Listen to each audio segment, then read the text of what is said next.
one right. Haven't done too bad.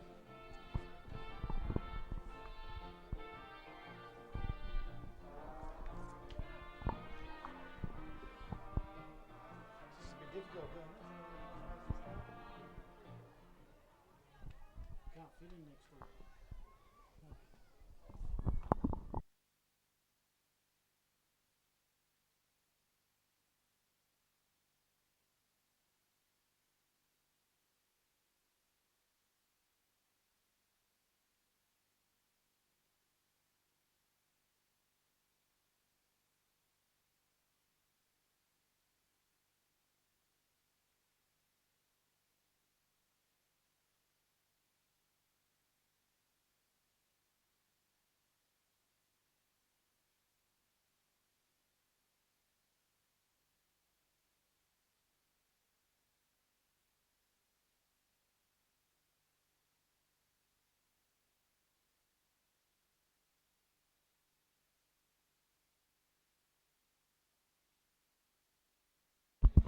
One, two, three. 1, 2, 3. 1, 2, 3. Is that all right, Brian? Hello, buddy. Sorry, good thing off. Oh, yeah. That's my reading. You haven't got any spare ones, have you? So I was going to keep the scores and that. Very shortly, ladies and gentlemen, we will have the tossing of the coin for the start of the Apprentices Premiership Colts Grand Final. Thank you very much to the Apprentices Premiership Company for their sponsorship all season of our Colts competition.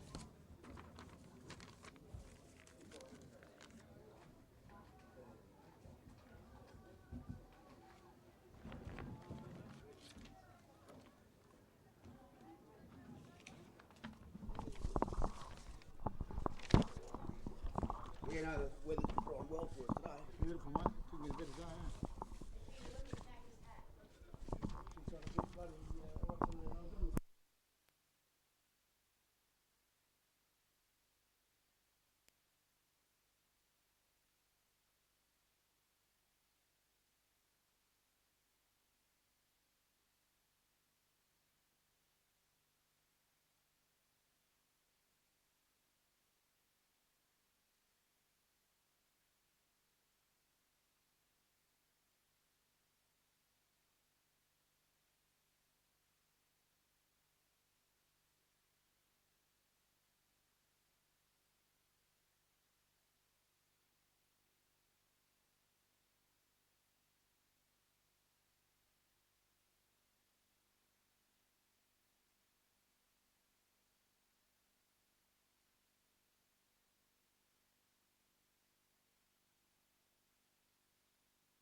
Heritage, citizenship and multicultural affairs. Welcome, John.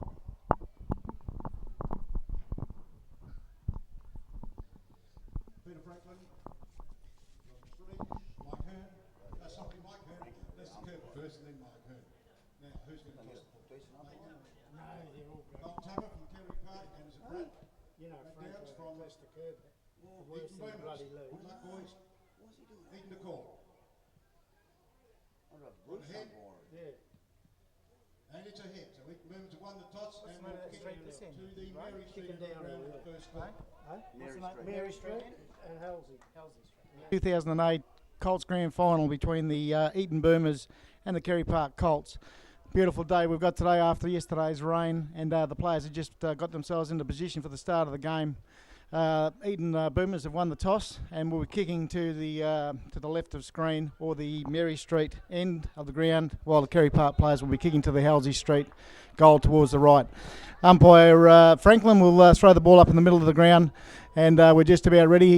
He's officiating, looking around just to make sure all players in position. He'll indicate to both captains if they're ready, and then we'll get this this game underway in the 2008 Colts Premiership. And there's a little bit of a miss start there by Michael Borg for the Eaton side, as umpire Franklin holds the ball aloft. Umpires, the ruckman get into position there, and they go up. There's a big thump out of the contest there by the Eaton Boomers player there in Aaron Black. Goes forward where it's taken by Carey Park. They get a handball forward to the play, but it's taken by Eaton there. I think it's Brad Downs for the Eaton side, but he has it sharked away from him by the player there from Carey Park in Youghal. He's been pinged there for holding the ball by the Eaton player. He decides to switch play right over to the commentary side of the field, where the Eaton player there in Adam King has taken the mark. He goes down towards centre half forward with a good kick, but in front of the play there was the player in Besso for Carey Park. He missed the ball. It's taken there by Eaton Boomers player Matt Tam over to the player there in Borg. Borg has the ball smothered away, but he gets a handball off to a teammate. He can't put a handle on the ball, but it's taken by a further teammate. He loses possession. It stacks on the mill, and Carey Park, through weight of numbers, bring the ball away through the player there in Warwick Hart. Over a teammate there. He kicks it down onto the wing, where the little speedster there in Youghal gets the ball. He goes down inside 50 with a beautiful penetrating kick. Oh, the big fella there for Eaton come out there for Carey Park, come on the lead there. I think that was Rodney Jetta. Couldn't put a handle on the ball, but Carey Park are good enough to get possession of the ball again. Player there swings onto the left boot. Shoots on goal, but he's just a little bit narrow there to the left-hand side, and he's brought up the first score of the 2008 Colts Grand Final, and that score is to Carey Park, and they lead 1 point straight to Eaton Boomers yet to score. The Eaton full-back player there decided to be a bit cute, bringing the ball back into play. He tried to go short into Brad Downs, but it come unstuck, but Eaton were good enough to still gain possession, but it only went out to the 50-metre arc, the defensive side, with a Carey Park player there held up proceedings. He dived on the ball, had two Eaton Boomers players diving on top of him, and the umpire said, no, we better have a bit of a throw up here, fellas. And that was good work by the player there in Jamie Kahn for the Eaton Boomers side, for the Carey Park side, sorry. As the ball's thrown back up again. Good knock there again by the Eaton Boomers ruckman in Aaron Black there, but it's taken forward by Eaton, but it's sharked there by the player there in Hart for Carey Park. He goes down inside 50 with a big fella there. Comes out again, that Jetta, and he couldn't get a handle on the ball. There's stacks on the middle. There's players all over the ball there as the ball comes out wide of the pack to where Eaton player there on the bottom of the pack there. He's surrounded by Carey Park players, but he still manages to force the ball wide of the pack. Handball out to the player there in Butcher. Come unstuck again for Eaton though, as it's taken away by the Carey Park player there in Ryan Eyre. He kicks long down to full forward, but the only player back there is the Eaton Boomers player, and he's taken Brad Downs, and he's already been very prominent in the early stages here as he goes out wide onto the half-back flank there. The Eaton player there couldn't take possession. It's taken away by Glenn Garlett. He's a will-o'-the-wisp there as he kicks the ball around in front of him, ducks and weaves and dives, gets a good hand pass out wider to a teammate. That teammate couldn't pick up the ball, so he sockers it off the ground inside 50 to where the Eaton player there is in charge of the ball. He's pushed in the back, and he'll receive a free kick inside the defensive 50 for the Eaton Boomers side. Sees a player breaking loose up towards the centre of the ground. That player there is Michael Borg. It's over the top of his head and gives Carey Park the opportunity to take the ball away as it goes to Warwick Hart. He goes inside 50 to a good lead pursued by Kirk Youghal. He goes inside 50 to where another player in young Glenn Garlett has got himself loose. He ducks and weaves and dives, uses the left foot, sees a player in the pocket there. Oh, but chipping in is the Eaton Boomers player in Downs again. He goes out to the wing. The kick was ill-directed, and it's easily marked there by the Carey Park player. He goes across into the middle of the ground where his teammate there in Warwick Hart takes the mark. He sees a further player in Ryan Eyre, all in his lonesome in the middle of the ground. He fumbles the ball. He gives the Eaton Boomers players the opportunity to jump on the ball and socket forward by Eaton. It wasn't good play there, as the only player forward of the play was the Carey Park player, Adrian DeCampo. He sockers it forward as well. It's taken away by the player there in Partridge for Eaton. Hand passes over. He receives the handball back. He kicks down inside 50, just bombed away, and Carey Park have got lots of numbers back there as they get the ball. They kick it back towards the centre of the ground, and that was good play there as he saw his teammate there in Warwick Hart on his lonesome. He goes out onto the wing where the player there in Glenn Garlett's all on his lonesome there, comes back into the middle of the ground where Ryan Ayres just made some space. He weaves around, goes inside 50 to about 35 metres out with a big fella there. This time they couldn't get in front of him, and getting around Rodney Jetta is going to be a big job for the Eaton Boomers defence today, as he's a big lump of a lad, and he'll have the first direct shot on goal from about 30 metres out and nearly directly in front. And I think Rodney Jetta, he's the Carey Park top goal scorer this year with 48 goals, so obviously a pretty good shot on goal. As he comes in, I'll just put the mocker on him as he's kicked in the man on the mark. It's gone over his head. It fell short.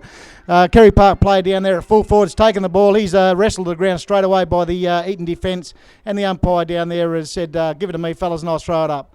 So we're going to throw up, and the big fella there, great thump away there by the Eaton backman, Aaron Black, as he kicks down onto the wing. Excellent mark in front of the pack there by the Eaton player there, under a lot of duress. And he decides to go down to centre half forward, where I think Chris Barrett there coming on a long lead, but chipping in front was the Carey Park player. Hand pass over to a teammate, goes back to the Carey Park player. Ryan Eyre gets it for Carey Park. He's held too long without the ball, just about in the centre of the ground, and umpire Franklin said you can have a free kick for that, Ryan, as he kicks down towards centre half forward in front of the pack. Great mark taken there by the Carey Park player there in Jamie Kahn. He goes down to the edge of the 50-metre line. Yeah, umpire Franklin has picked out a free kick to the Carey Park player there, Stephen Brown, on the 50-metre arc. There was a good spoil there by the Eaton Boomers defender there, but umpire Franklin said, no, you've interfered with him. As Carey Park go down inside 50 again to about 20 metres out. Strong defence by Eaton, though, as they kick the ball out to the past the 50-metre defensive arc. The player there in Partridge for Eaton picks up the ball, gets it onto his left boot, comes along the boundary line in front of the commentary position there. His teammate downfield in young Brett Surlis tried to gain possession of the ball, but unfortunately come off his hands and went out of bounds right in front of us here with the boundary umpire to throw the ball back into play.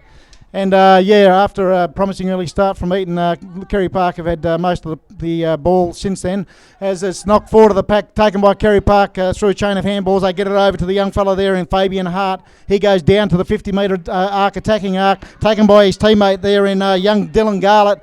He gets a boot on the ball. Jetta down there, one out with his defender.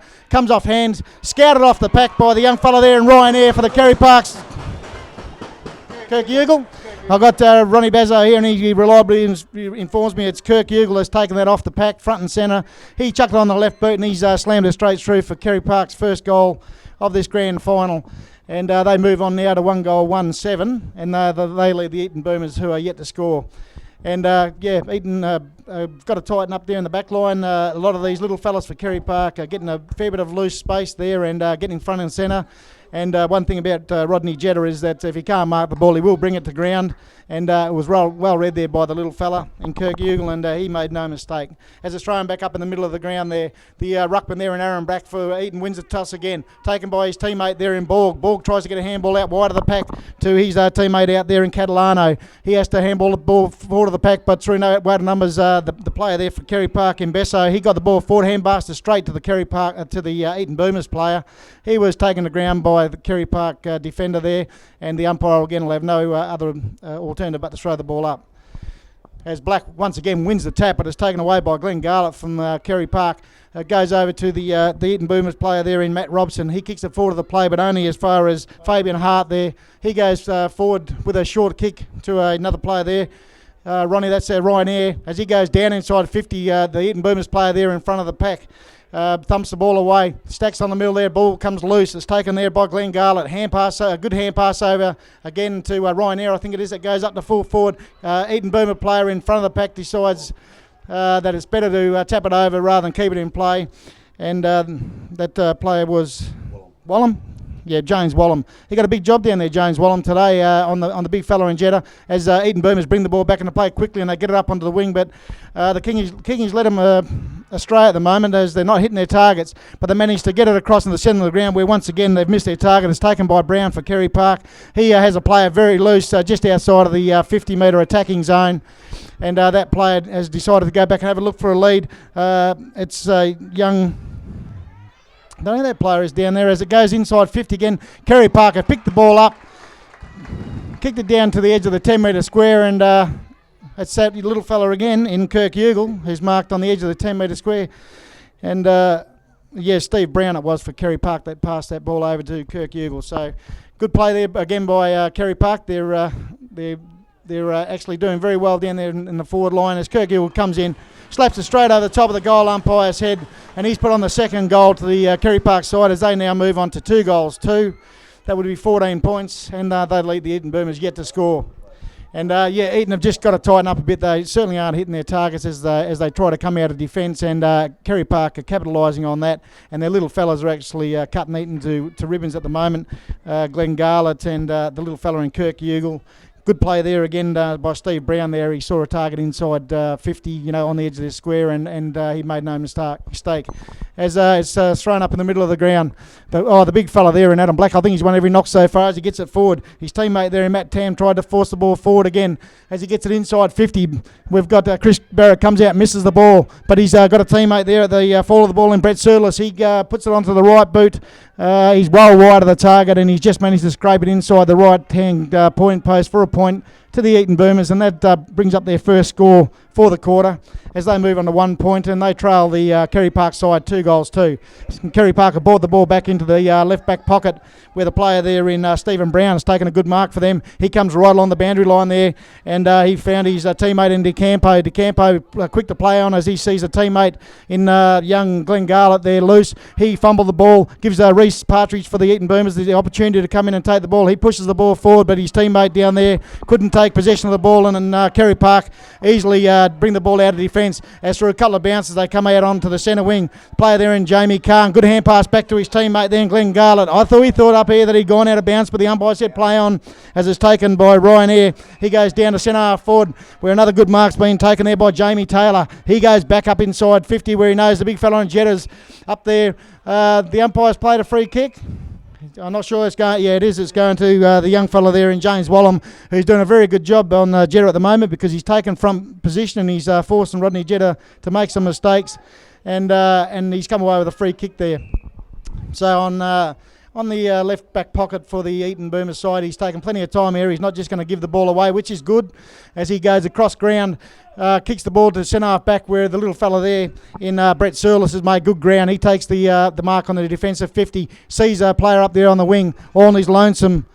Sean Crane, he goes further upfield to where his teammate there has made good position. He towards around onto his left boot, goes towards centre half forward, and this is better. This is better by the Eaton Boomers side as they found Chris Barrett. They're going in with a bit more purpose this time. Good kick in the full forward. The full forward down there couldn't take the mark, and it's cleared away by Carey Park as they come back up to the centre of the ground. There's two Carey Park players down there, and they can raffle it, and it's Dylan Garlett that takes the ball away. Goes up towards centre half forward where the little fella there in Kirk Ugle's lurking again. He goes around in a circle, chucks the boot on ball onto the left boot, goes up the full forward, but the big fella there in Jetta was out of position, and easily the mark was taken by the big fella in James Wallen back there for the Eaton side, and he's having a very good start to this grand final as he comes across to the commentary side of the ground, half back flank where the player there in Eaton had made possession in Adam King, but he has the ball thumped away by the Carey Park forwards there. Jamie Kahn did some good spoiling there. He's forced the ball out of bounds, and we'll have a throw in on the right half forward flank for the Carey Park side. And we've got about 8 minutes to go in this first quarter of the 2008 Colts Grand Final between Eaton and Carey Park as the ball's thrown in again. Taken away by the big fella there in black again for Eaton. He's done some good work down there as he gets a hand pass. The ball for Eaton Boomers. Hand passes backwards to his teammate there. Teammate on the left foot just trickles along the boundary line there, and it's a good result for Eaton there as the Carey Park player there it was Brownie. Steve Brown couldn't put a handle on the ball, and it trickled out of bounds off his hands and over the boundary line for a throw-in. As the boundary umpire throws the ball back in again, big fella for Eaton won the toss again, but it's thumped forward by Carey Park to centre half forward. It's taken by Eaton there as they thump the ball back into the middle of the ground, but Carey Park were first to the ball. Player there in McGinty, I think it was, for Carey Park. Hand pass over to Glenn Garlett. He has the ball taken off him by Eaton. Good quick hand pass by the Eaton player there over to Matt Tam. Matt Tam has his kick smothered. And the little fella there in Warwick Hart for Carey Park pushes the ball along in front of him, but Eaton Boomers dive on top of the ball. The ball finally comes out there where it's taken by Dylan Garlett. Hand pass over into inside 50 to his teammate there in Bennell. Bennell takes a handball back off a teammate, sticks it on his right boot. Under pressure, and he's managed to stick it straight through the middle for Carey Park's third goal of this first quarter. And they move on to 3-2. And they lead the Eaton Boomers on 1 point, and Eaton did a lot of good defending there, but Carey Park was still good enough to be able to ferret the ball inside 50, and a good hand pass from the player there in Royce Bennell over to a teammate. He received the handball back and whacked it on the right boot under pressure, and he managed to split the centre, and that was a great kick by Royce Bennell there. So Carey Park getting away a little bit, and Eaton will need to tighten up in that back line and also deliver the ball a bit better in that forward line as Black wins the toss again, but it's sharked away by Carey Park out of the middle of the ground. Player there can't put a handle on the ball, but he manages to kick the ball forward down between the centre of the ground and half forward. Umpire Franklin said there's a hole there, and the people up here in the commentary box aren't really happy with this, as Carey Park have got a free kick through Dylan Garlett. He goes back inside 50 again for the Carey Park side. Front and centre is that player there in Jamie Kahn. He took possession of the ball, he was tackled, and the umpire down there said, no, you've had too long, son, and we'll give Eaton Boomers a free kick there, as the Eaton player decides to come out here onto the centre wing. Probably wasn't a good kick there, as a big fella in black was behind his Carey Park opponent there. Ball spoiled forward. Reece Partridge there on the bottom of the pack, lucky to get a free kick there. He never got the possession of the ball. Yeah, Carey Park player had no option but to fall into his back, and Reece Partridge will take the kick for the Eaton Boomers side. As he goes down to centre half forward, Matt Tam, third in line there for Eaton Boomers, couldn't put a handle on the ball as it's brought away once again by the Carey Park player there in Khan. Michael Borg for the Eaton Boomers side comes in to make it a 50-50. They both dive on top of the ball, and umpire Franklin said, yeah, the ball's not coming out of there, fellas, give it to me. I'll throw it up, and right in front of the commentary box here, the big fella in black there once again. He's having a field day out there as he's won every knock, but they're not getting used to it on the ground, as it's the player there in Fabian Hart. Hand pass over again to the player in Warwick Hart. He steams inside 50 onto his left boot, goes right down to full forward, where Jetta takes the ball off of the other fella there in James Wallam. Pushed him out of the way. Good use of the body there by Jetta as he pushed Wallam forward, took possession of the ball. He had players hanging off him, but he was still good enough to get it onto his right boot, and he slams through Carey Park's fourth goal for the quarter, as they now lead 4 goals to the Eaton Boomers 1 point. And from what I was told about the last time these two teams met, this is following a similar path where Carey Park got out to a 6-goal lead and Eaton had to reel them back. So I think a grand final may be a different scenario here, where Eaton won't want to let this blow out too much more, or they might find themselves in a little bit of trouble getting themselves back. As they go back inside into the centre break there, the big fella there in Aaron Black has won another knock. He was pushed under the ball, and the umpire said, no, you were pushed under the ball, and the big fella there will take another kick. And he's been a very good player for him as he sinks his slipper into the boot, goes down inside 50 to where the ball goes over the back of the pack. Matt Tam tried to take possession for the Eaton side. Carey Park player thrown out of the contest there in McGinty, and he'll receive a free kick for being held without the ball deep inside his defensive 50. Looks around for leads downfield, but there's not a lot offering. The Eaton players have managed to man up there pretty well, so he decides to go cross ground to a teammate. The teammate goes out wide onto the half-back flank right, and he's managed to put that out of bounds on the full, so Carey Park will get the relieving free kick back into play, and they should now go back inside 50 again. And that play then there could be the Downs. Long way away over there. As Downs it is that'll receive the free kick for Eaton Boomers. He brings the ball back inside 50 where Chris Barrett's in front of the pack, but Carey Park doing some very good defending down there as they've come over the top and spoiled the ball away. It's taken there by the fella in Glenn Garlett for Carey Park. He gets a hand pass over to a teammate. That teammate kicks the ball up onto the wing. It was ill-directed, and chipping in front there was the Eaton player. He decides to come across to the centre of the ground where the little fella there, I think it might be Crane, gets the ball, sinks the boot into it, but he couldn't clear the Carey Park player there in Jamie Kahn, and he took the easiest of marks as he brings it up onto the centre wing there. Oh, great mark taken there by his teammate there in Ryan Eyre over the top to the little fella there in Kirk Ugle, who steams away from the pack. Inside 50 again, where in front of the pack was the Eaton player there. He tries to get boot to ball. He's slung off it at the last minute there by Stephen Brown. As stacks on the middle down there, and the umpire decides that he'll come in and bounce it down about 25 metres out on a 45-degree angle away from the Carey Park goal.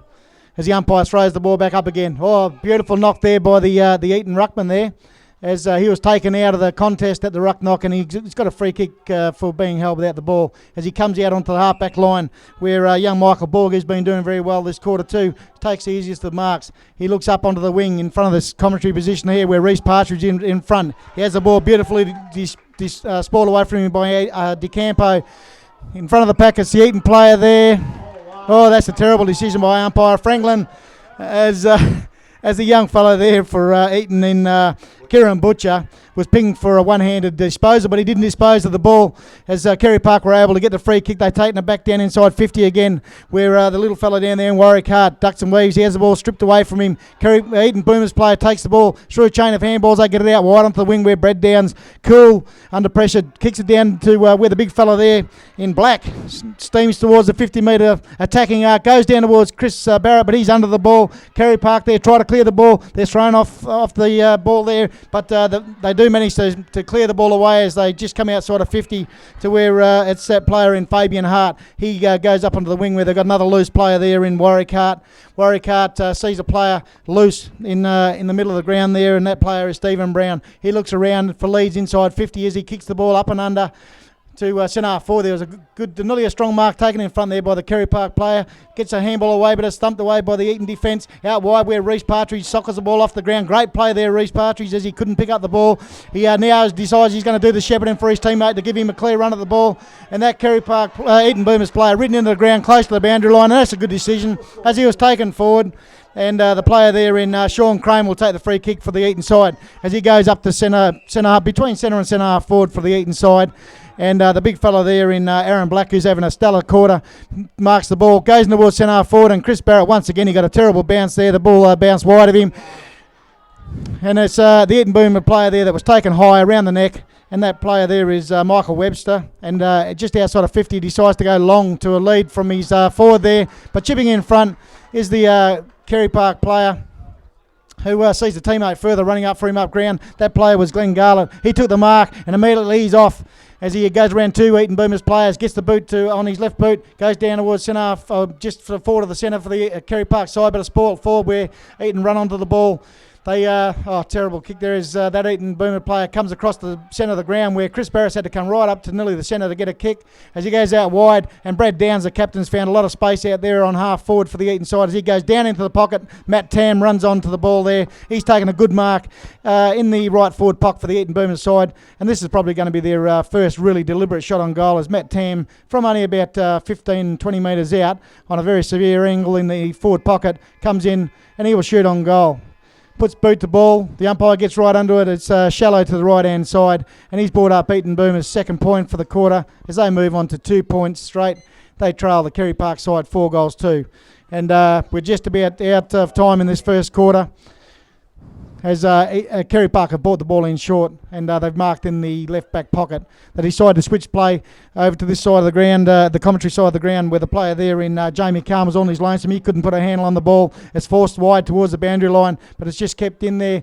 Players stacks on the middle there in the right left forward pocket for the Eaton Boomers side. As time runs down this first quarter, and as you can hear, the siren sounded to end this first quarter of play with the Carey Park Panthers 4-26. They lead the Eaton Boomers 2 points, and there's a little bit of hullabaloo for the young fellas. They like to get a little bit of phlegm off their chest early in the game, but nothing too much to worry about there. And Carey Park could be very happy with their quarter of football there. And just with Carey Park going for their best players for that first quarter. I mean, I think none better than their little fella there in Kirk Yeagle, who was sensational up in the forward line. He's a will-o'-the-wisp ball over the ground, ably supported by Glenn Garlett, number one, who was all over the place for them. They had some good targets up forward. The big fella there in Rodney Jett is going to be a handful all day long, as he's very hard to get around. But to his credit, the young fella there in Wallam for Eaton Boomers has done a pretty good job, and he's held him pretty well. Also for Carey Park, the young fellow in Stephen Brown's been doing very good work for them. Jamie Carnes picked up plenty of possessions. Fabian Hart also doing some pretty good work down there, and Aidan DeCampo is doing some very good work off the half-back line. For Eaton, players probably a lot harder to find there. Good players. The ruckman in Aaron Black has done everything right. Certainly no fault of his that Eaton finds themselves in the situation that they're in. He's just about won every ruck knock, but unfortunately his on-ballers haven't been able to take away and assert the supremacy they should have on the ball. The player in Michael Borg, he's done very well for them. Brad Downs, the captain, has led from the front. And also you've got players like Kieran Butcher, who's done pretty well, and also the player, like I said, in James Wallum down there at fullback. He's got a lot of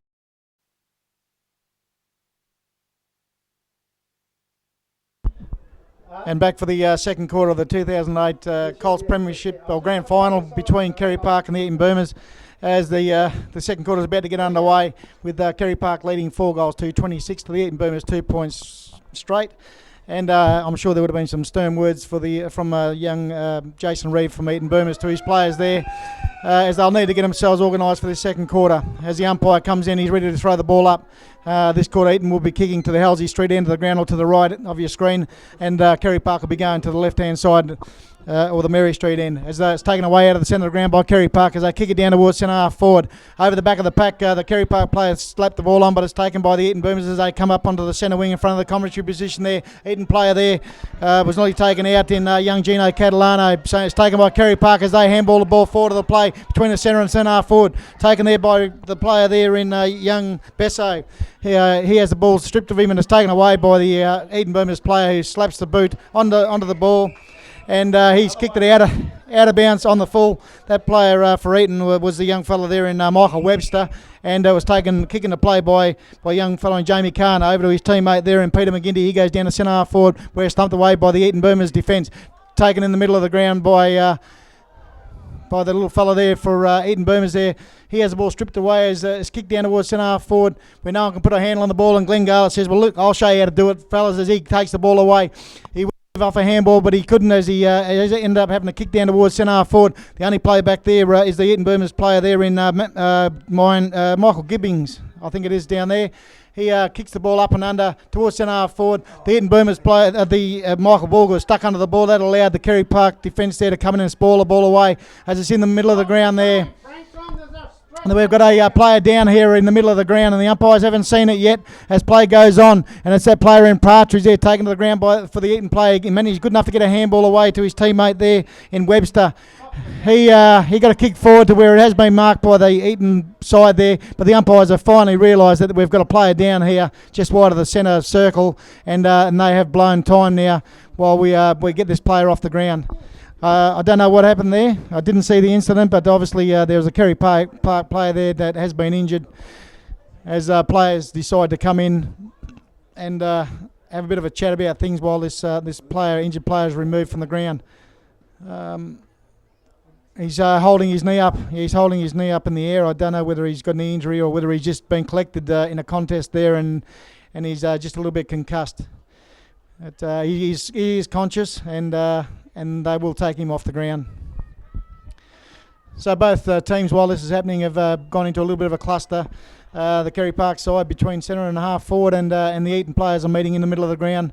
They've come out with a bit more urgency in this quarter, Eaton, and that's exactly what they needed to do. And they certainly need to start delivering the ball a bit better to the big fella there in Chris Barrett down at full forward. The ball has been pumped over his head and to his feet, and with his sides, he just needs to have the ball placed a bit better, as there's some support from the Carey Park players as supporters as the player is taken off the ground in front of us there, up the race and into the change rooms. And players are making their way back to position for a recommencement of play just wide of the centre of the ground, as Eaton Boomers are off quickly at the restart. Kick it out wide in front of the commentary position here, where the player in Michael Borg has marked the ball for the Eaton Boomers. Hasn't got a lot of movement up forward, so he decides he has to go across towards the centre of the ground, where Eaton have made good ground there. They haven't gained a lot of ground, but they've held possession. And that player there in Kieran Butcher decides he'll take his time and try and find a lead downfield, where the big fella there in Chris Barris had to come right up to nearly the centre of the ground to try and get a possession. Ball comes off hands. It's taken there by the captain there in Brad Downs. He steams in towards goal, and from 35 metres out directly in front, Brad Downs has shown his players how it needs to be done, as he slammed it straight over the goal umpire's head to Eaton for Eaton's first goal of the Grand Final of 2008. And that was good play from the Eaton Boomers, and they certainly did move the ball with a bit more purpose there at the start of this second quarter. And they just didn't bomb the ball away. They did look for the leading target. Come off Chris Barrett's hands. He did make a target up there, scouted by Brad Downs, who steamed inside 50, and he's made no mistake. And I'm sure that will please Jason Reid from the Eaton Boomers coach, as they did move the ball a lot quicker and with more purpose. As umpire Franklin in the middle of the ground throws the ball up. No contest there, as the ball comes out the back of the pack, is socket forward by the player there in Ryan Eyre for the Carey Park side, but it's taken by Eaton Boomers, as that player there gets a hand pass forward, picks up his own handball, hand pass off to a teammate there. That comes unstuck as the player there and Michael Webster fumbled the ball, give the Carey Park player the opportunity to come in, and that player was Peter McGinty. His teammate there in young Jamie Kahn come in to remonstrate with the Eaton player, had the ball reversed. Eaton were given the free kick. The Carey Park player then must have mouthed off to the umpire, and umpire Franklin said, "I'm having none of this," and he's supposedly given away a 50-metre penalty, which has worked out to 25, as the Eaton player there in Jim Fitzgerald goes down inside 50, and Chris Barrett, this time he has the ball delivered with purpose to him out in front of the face, and Chris Barrett's taken a strong mark there. Right, and he'll kick from right on 50 there towards the Halsey Street end of the ground. As he comes inside 50, for 245 metres out, puts boot to ball, gets it down to the edge of the square there. It comes off hands. The Eaton Boomers player there nearly took the mark inside the 10-metre square, but he couldn't come off hands, and it's gone through for another point to the Eaton Boomers side as they move on to 1 goal 3-9. They trail the Carey Park Panthers 4 goals 2-26. As Carey Park set up to bring the ball back into play. And you can certainly see a bit of a lift in the intensity of the Eaton Boomers players in this quarter as Carey Park bring it out to the 50-metre defensive arcs. Slapped forward by the big fella there in Aaron Black for Eaton. Taken by Carey Park as they're stripped of the ball. Player there grabbed without the ball, but the umpire said that's fine as he gets a handball out wide. And Eaton Boomers definitely trying a lot harder in this quarter. One ridden into the ground there, but the umpire said play on. There's a player there over the ball too. Carey Park players are over the top of the Eaton player there. That fellow, as he gets up, we can see his number, and it's number 10, and it's Kieran Butcher there, who was over the ball. The umpire said, no, we'll throw it up. So on the edge of the 50-metre attacking arc for the Eaton Boomers side, ball into the air. The umpire's come up with another free kick for a shepherd here. I think the big fella in black has got a free kick. They reckon that he was shepherded out of the play. He decides to go long where he saw his teammate there just cruising into the 10-metre arc of the goal square there, and it was a good thinking there by the big fella there, as it was young Brett Surlis, who just managed to creep his way inside that 10-metre square. The big fella saw it happen, and he kicked the quick kick over to Brett Surlis, and Brett Surlis has made no mistake from 5 metres out directly in front. And in the space of a couple of minutes, the Eaton Boomers have put their second goal on the board as they now move on to 2 goals 3, and that's 15. They trail the Carey Park Panthers 4 goals 2-26, and Eaton are starting to look a whole lot better in this second quarter, and they are starting to actually deliver the ball a lot better to their forwards and run the ball a lot better rather than just bombing away. So back in the centre of the ground, and it's Lester Kerber, umpire Lester Kerber, that will throw the ball back up in the middle of the ground. And the ruckman go to it, and there's no one that knocked the ruck out there. As Joseph Michael Borg that tried to take it away for Eaton Boomers, he couldn't. Stacks on the mill there. There's plenty of players around the ball, and umpire Kerber will have no other alternative but to come in and throw the ball up in the middle of the ground again. As ruckman gets set, Carey Park ruckman there went up unopposed. He got the knock, but a shark by Michael Ball for Eaton. He gets it out wide to where the player there for Eaton it's Crane. He gets it down inside 50 to where it's taken by his teammate in Fantasia. Fantasia over to Matt Tam. He was under pressure there from his opponent there in Anderson for the Carey Park side. Had to stick it on his boot in a hurry. He's gone wide of the target there, and he's put it out of bounds on the full to the right hand side. As Carey Park get the relieving free kick from fullback, and they come up just outside of the 50-metre defensive arc, and Chris Barrett is getting himself back into the game in this quarter, and I presume he would have probably copped a bit of a serve in that first quarter from his coach as he goes down inside 50 to where offhands is taken away by the big fella in black again for the Eaton side. Hand pass over to a teammate. Teammate sees that player in Partridge on his lonesome, but Carey Park, through weight of numbers, have managed to make it a 50-50 down there, and the player there for Carey Park in Garlett, he tries to come loose, and through a chain of hand passes, Carey Park have managed to get it up between half-back and the centre of the ground. It'll be a very wise umpire that'd give that as out of bounds on the deliberately, as it's gone out of bounds, like I say, just wide of the commentary position here on right half-back for the Carey Park side. Boundary umpire ready to throw the ball back into play again, as in it comes. And there's no decisive knock there as it's taken away by the player there in Ryanair for Carey Park. He goes up in the middle of the ground, and a great mark there by Jim Fitzgerald for the Eaton side, and they have certainly lifted in their second quarter, the Eaton side, as he's tried to go down to centre half forward where the player for Eaton was stuck under the ball to give Carey Park an opportunity to come and spoil over the ball, but at the front of the pack it's taken by the player there in Borg for Eaton. Hand pass over to a teammate. He had no one to hand pass it forward to, but he's going to go back and retrieve his own ball as he did very well there. He got a hand pass inside 50 to where Carey Park player on top of the ball there, and there's stacks on the middle, and I'll tell you what, there's no place for the faint-hearted in there as the ball comes up short of the centre for the Eaton Boomers side, and they're first to the ball out there, and it's Captain Brad Downs who's showing them how to do it again as he gets a hand pass forward of the play to the player there in Brett Surlis for the Eaton side. Hand pass again back to a teammate. He ducks and weaves around a oncoming Carey Park player, kicked across the ground, but good defence there by the player there in Garlett for Carey Park as he goes up in the middle of the ground. It goes straight past his teammate there, and it gives Eaton a chance to come back into the play again there as Eaton have managed to get their way back into the play, and with a hand pass there from the player in Gibbings. He goes down inside 50. Barrett's at front of the pack. Front and centre was the little fella there in Surlis. He kicked it directly into the Carey Park player, and the Carey Park player there in DeCampo defending well down there in the left back pocket. He's grabbed high as he went to kick the ball, and he'll receive a free kick off the umpire. And the intensity of this game has certainly lifted in their second quarter as Carey Park have come out on this left half back flank where the player there in Royden Blurton has got the ball. He goes short to a teammate there in Warwick Hart, I think it is. He goes up towards the centre of the ground where chipping in front is the Eaton Boomers player there, that player in Webster for them. He's ridden into the ground. The umpire said it was too high. And the player there, it's Kieran Butcher for Eaton, has got a kick for a high tackle. And Eaton are looking better, and it's showing on the scoreboard there as they are 2-3, and they trail the Panthers 4-2 as he goes long. Kieran Butcher into full forward there. Plenty of Carey Park players there, but chipping in the middle of them, it's a big fellow, I think, there in black.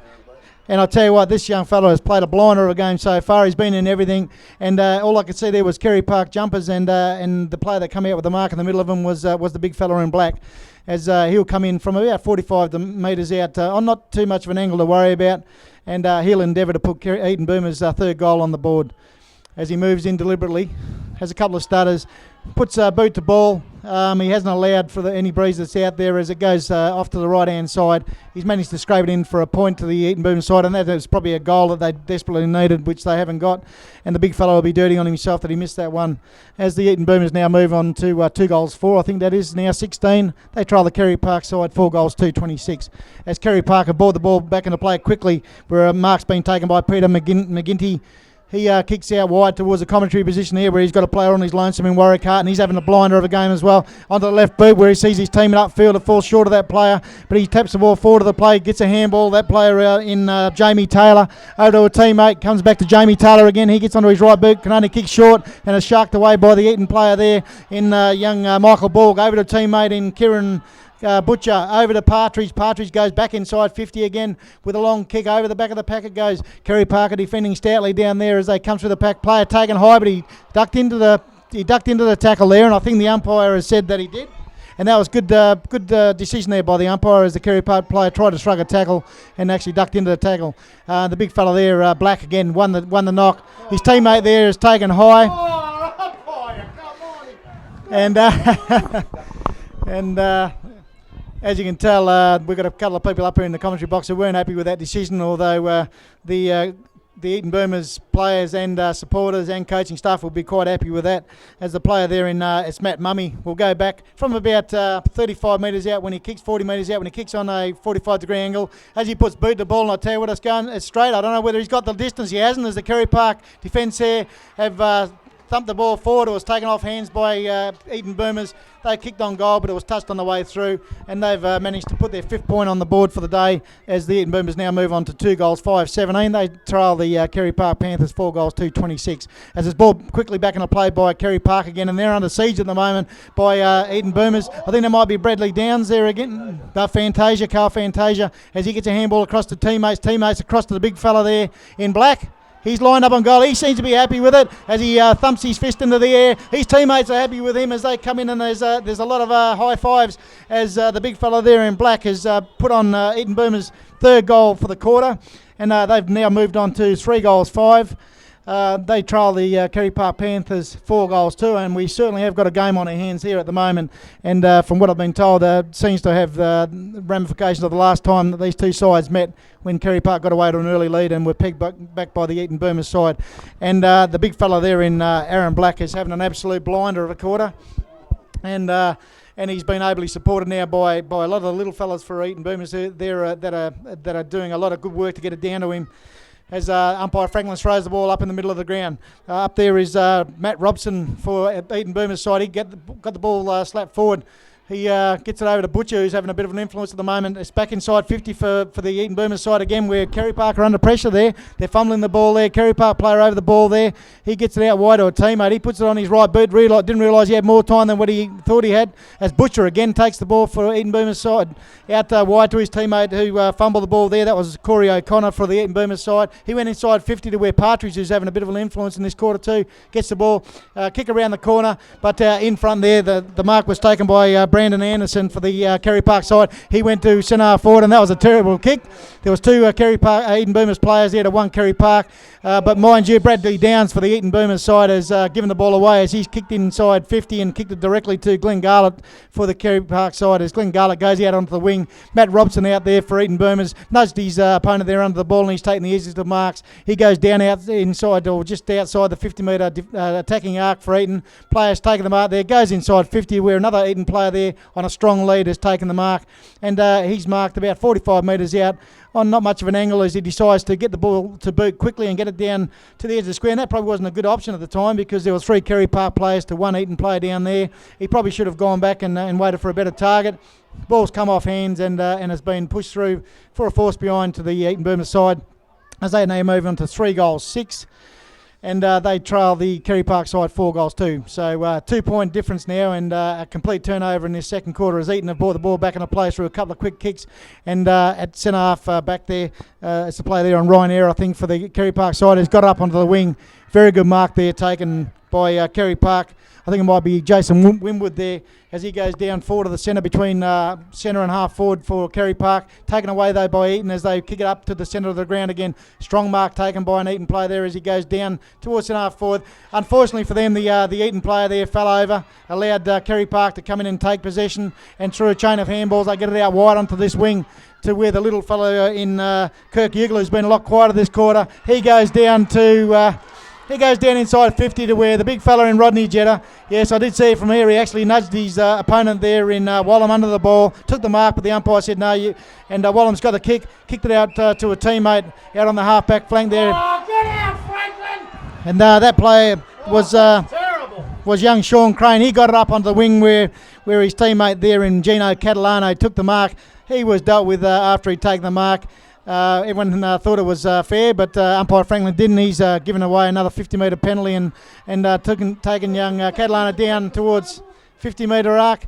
Carey Park are defending stoutly down there as they kick the ball back outside the 50-metre arc defensive, and the ball's gone out of bounds. And Ronnie Bazzo not very happy with that decision up here in the commentary box, as there probably wasn't a lot in it, but umpire Franklin usually goes by the letter of the law. As it's thrown back in a play there inside 50 for the Eaton side, taken there by the player there in Kieran Butcher over to his teammate there, the little fella, looks like Brett Surlis, is it? No, Crane. It's Crane, and he had a shot on goal. He's a bit narrow to the right-hand side, and he's put it through for the 7th behind. 7 behinds to the Eaton Boomers side. Puts them to within 1 point of the Carey Park Panthers, who are on 4 goals 2. Eaton Boomers 3 goals 7. As Carey Park are brought it in quickly out onto the half-back flank with a great mark taken in between 4 players there by the little fella there in Kirk Ugle. Probably should have been 50 as he was dealt with. He was manhandled after he'd taken the mark, but he's allowed to play on as he goes up onto the centre wing where he's got lots of players around the ball there. One of them is the player in Hart. He couldn't put a handle on the ball, and it's gone off hands and out of bounds right in front of the commentary position here.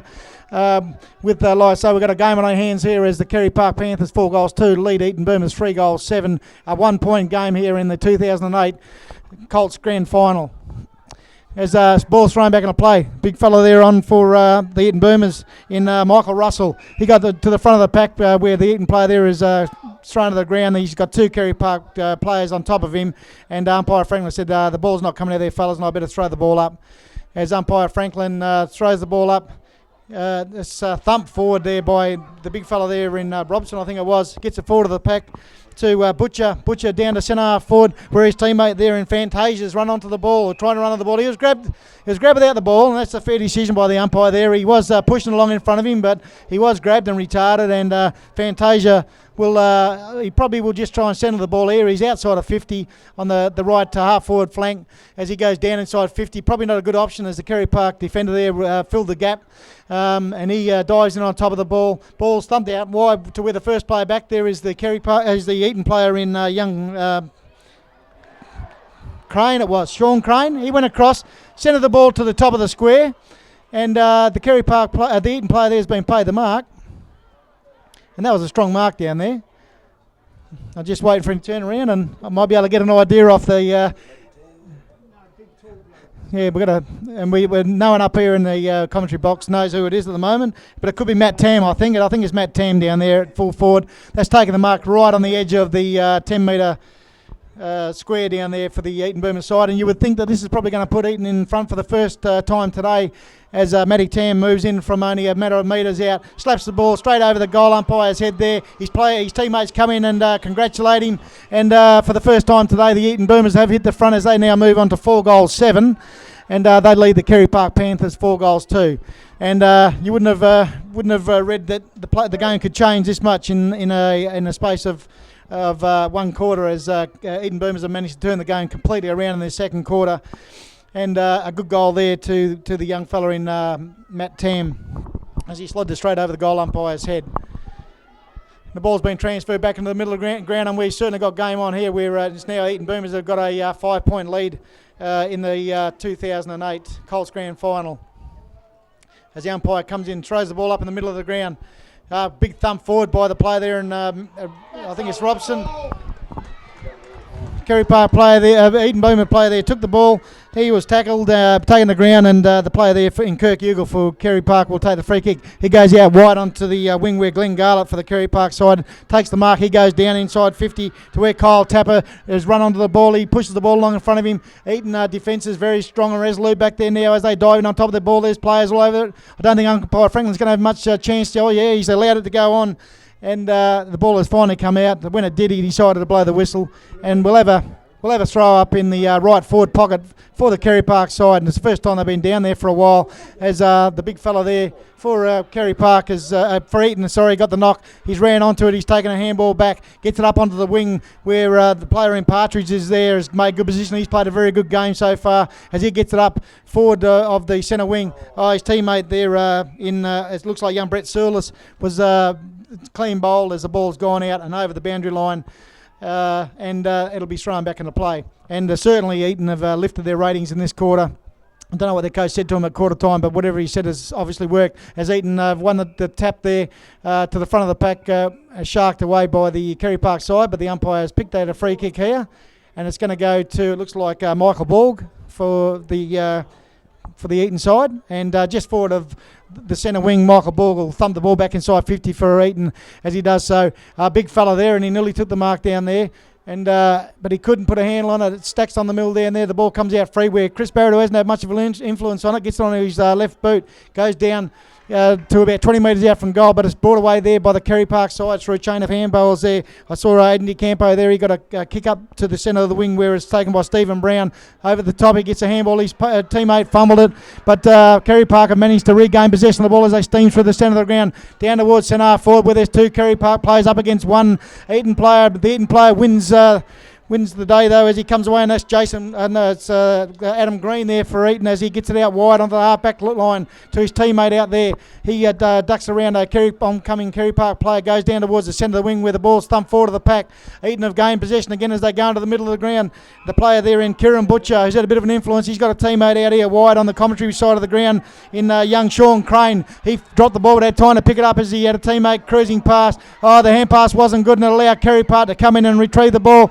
There's a lot of pressure out there as the Carey Park there is knocked over without the ball, the umpire said, and the Carey Park player there in young Jamie Calm will take the free kick right in front of the commentary position here on left centre wing as he goes down inside 50 with a long penetrating kick. Lots of players into the air. The ball comes to the front of the pack where it's Eaton that are fighting very hard in there. Player, it looks like in young Robson. It was Adam Green. He had the ball taken away from him as the siren's about to sound, and just when Carey Park were looking to kick a goal, I tell you what, the umpires obviously haven't heard that. Haven't heard the siren go there as 10 seconds after the siren had gone, Carey Park have kicked the goal, and looks like the young fella in Kyle Tapper there. Hang on, what are they going to do? Hang on. And there was no time on called, so we're just seeing if the umpires have nulled. They can't reverse the decision. They can't reverse the decision as far as I'm aware, because they didn't call time on and blow the whistle. So until the goal umpires are told, they've got to class it as a goal, to my understanding. And it shouldn't have been a goal, but they've annulled it. They can't do that. Well, my understanding of the rule on that is that the umpire's supposed to signal at the end of the quarter. If he doesn't, then it's still play on. Young Tapper thought he'd kicked the goal there, but the umpires have annulled that score now. So a bit of controversy at the end of the first quarter. And that will end with the Eaton Boomers side sitting on 4-7, I would think. And they will lead the Carey Park side 4-2 with 5 points. So very, very good quarter by the Eaton Boomers as they are now moved on to 4-7 Eaton Boomers, and we'll just see if that scoreboard is, and it has been, that goal that Carey Park have kicked right on the siren has been annulled, and they will go back to 4-2. And by the letter of the law, and what we know, until the actual umpires blow their whistle and put their hands in the air, the game is still in progress. And to my way of thinking, the goal had been scored before the umpire, even though the siren had gone, the umpires hadn't ruled the end of the quarter. But they have gone and annulled the goal for Carey Park. So Eaton will turn at quarter time with a 5-point lead, 4-7-31. They lead the Carey Park Panthers 4-26.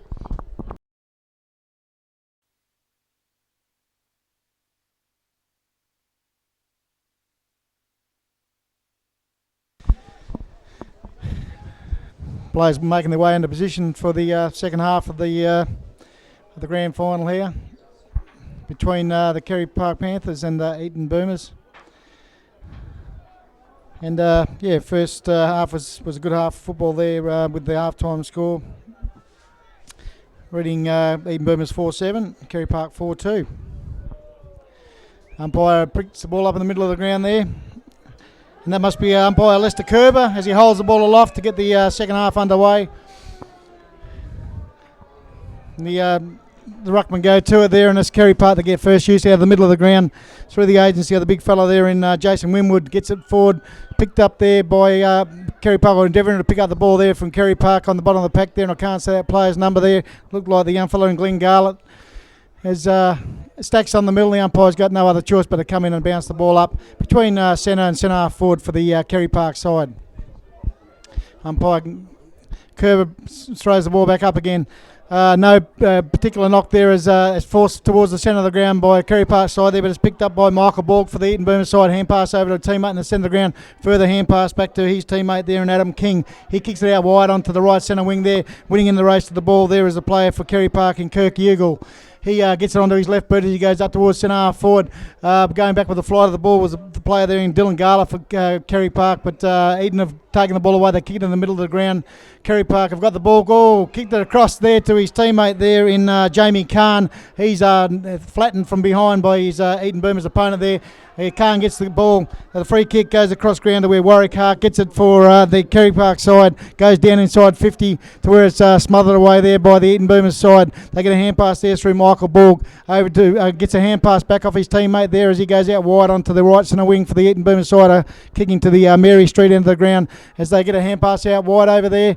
They've done a bit too much with it, Eaton, at this time, but they managed to get the ball back again. Eaton Boomer play there, slung to the ball, the ground there, and through weight of numbers, Carey Parker managed to come away with the ball. They get a hand pass to a player streaming through the centre of the ground, down to centre half forward to where the big fella there for Carey Park come on a long lead there.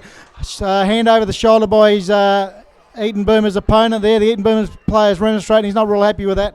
But the big fella there in Rodney Jetta for Carey Park will take the shot on goal from about 35 metres out directly in front. Very quick movement by Carey Park at the start of this second quarter there as Rodney Jetta moves in deliberately from about 35 metres out when he kicks or 40 metres out when he kicks. He puts the ball towards goal. It's gone over the back of the pack.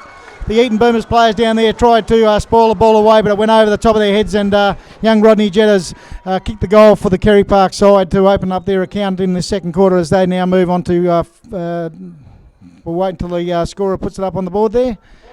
5 goals 2, Carey Park, and they take a slender lead over the Eaton Boomers, who are on 4 goals 7.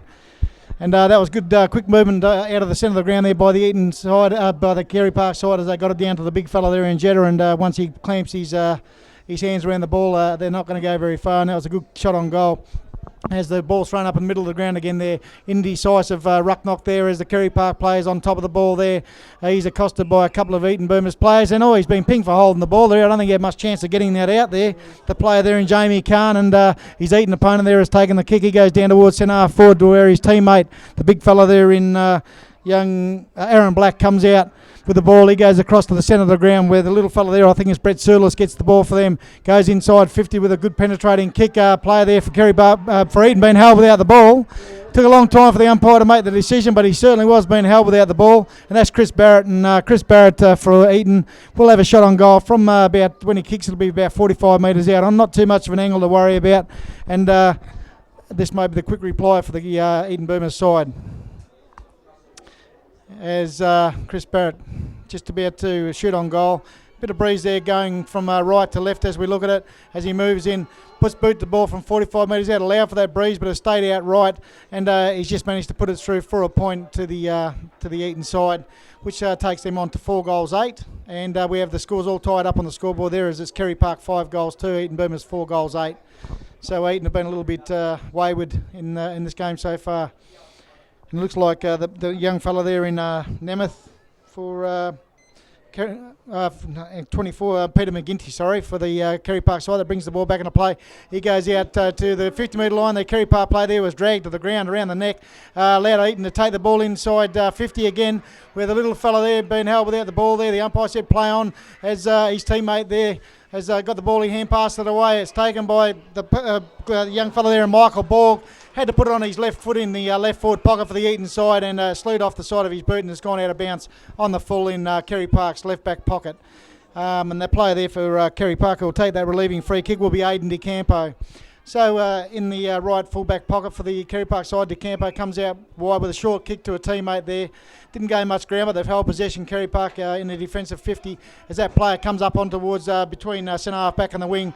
It's taken off hands by Carey Park as they get a quick kick forward.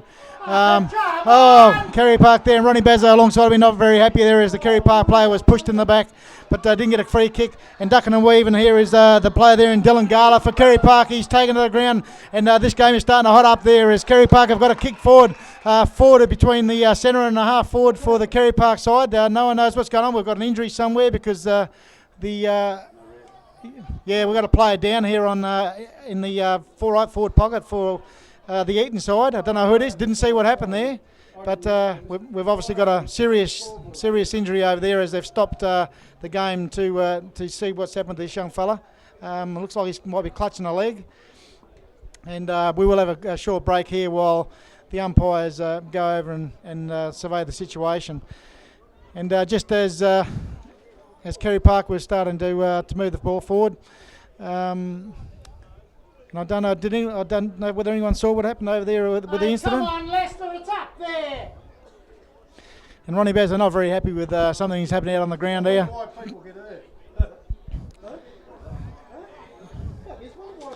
And both sides have got into their groups just out in front of the commentary position here, while this young fellow is attended to over on the in the right forward pocket. And I don't know what happened there. I don't know if any of the commentators up here saw what happened. Ronnie didn't see what happened to that young fellow over there. But, anyway, it gives the two teams a chance to have a bit of a chat in the middle of the ground here, while this young player over here is attended to, and looks like they're making sure that they do the right things medically with him and stabilising him before they put him onto a stretcher. Don't know how bad his injury is. I didn't actually see the incident that caused the injury. But both sides are having a bit of a chance to settle down in the middle of the ground here and get into their groups. And it's been a pretty quick start to this second quarter, as as Carey Park have got a very well, actually, with scores tied up. It just shows you that this game is tied up and can go either way at this stage. We're not quite sure who the player was that went down. We're just surveying the groups here to see who might be missing out there, but we won't know what's happened out there. Didn't actually see what had happened there. So it'll be a couple of minutes until this player is taken off the ground, and like I say, both players will have a chance to have a slight break, and that hasn't happened too far into this second quarter. So a bit unfortunate for that young chap. That maybe that his grand final aspirations have just been dashed as he makes his way off the ground here. Players about to make their way back into positions for the restart of the game. And like I say, with the scores locked on 32 points apiece, with Carey Park 5 goals 2, tied up with Eaton Boomers 4 goals 8. Probably an inaccurate Eaton Boomers side on 8 points. Adam King, it looks like the people up here are saying it could be the big fella, the big ruckman there that's injured. Can't see him out on the ground there either, so you could be right there. As I think it is, and he's had a fair bit to do with the game so far. Adam King. And it seems like the consensus is that it could be Adam King that's been injured here for the Eaton Boomers side. Bit unfortunate that. Doesn't look very well as he comes off the ground, but the umpires are throwing the ball up in front of us here in the commentary position there. One down by Eaton Boomers, but it's sharked out there by the Carey Park player there in Jamie Kahn. He goes down towards centre half forward where the ball comes off pans, goes out of bounds just in front of Michael Borg, who is first to arrive for the Eaton Boomers side. So the boundary umpire will bring the ball back into play, throw the ball in between centre and half forward for the Carey Park side, as they endeavour to go forward, but it's one out of the ruck knock there by the Eaton Boomers side. They shark there by Bennell again. Khan, sorry. Incorrect disposal by Carey Park there, but it's taken away by Eaton through the player in Borg there again. And I'll tell you, this game is starting to heat up a bit here as players over the ball there and trying to get out there is Michael Borg for the Eaton side. He said, give it here, I'll take possession of it. Oh, the little fella there for Eaton Boomers slung out of the play as the stacks on the middle. And I think the umpires are trying to let it go as long as they can to try and get that ball out of here. But in the end, the umpires had to call the play up, and the umpire said, give it here and I'll have to throw it up right in front of the commentary position here. As the big fella there for Carey Park in Winwood gets the ball forward, but it's sharked by the Eaton player there in Brad Downs, the captain, and he probably should have done a bit better than that with Brad Downs as he put it on his left boot and he's kicked it out of bounds on the full right in front of the commentary position here. And the relieving free kick on the centre wing here will be taken by the Carey Park player there in young Stephen Brown. He goes up along the wing where his teammate there was in good position there as young Warwick Hart had the ball spoiled away from him by Brad Downs, the captain of the Eaton side. And about 20 metres further down from when we had our last round, we'll have another throw in as the ruckman get into position to take the ruck knock there. Carey Park ruckman over the back there gets a big thump forward. That player in Winwood gets it towards where it's sharked there by the Eaton player.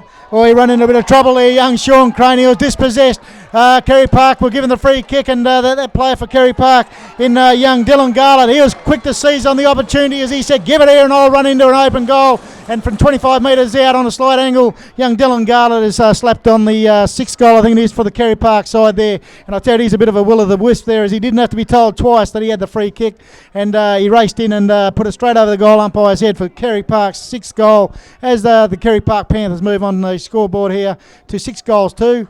And that's on the Direct Fuel Supply scoreboard. And they lead the Eaton Boomers on 4 goals 8. And Ronnie Bazzo's made a comment there that there hasn't been a goal scored up at the Mary Street end, and I didn't realise that. But anyway, there's a 6-point lead to the Carey Park side, and they did that very well as it's thrown back up into the middle of the ground. One forward by Eaton through a chain of handballs. They get the ball out wide, and on the left boot, the Eaton player there kicks it down inside 50 to where off hands. It's read there by the big fella there in Aaron Black, and like a rover, Aaron Black screams into an open goal, and from 15 metres out on slight angle, the big fella has gone back and he slotted a goal for the Eaton side.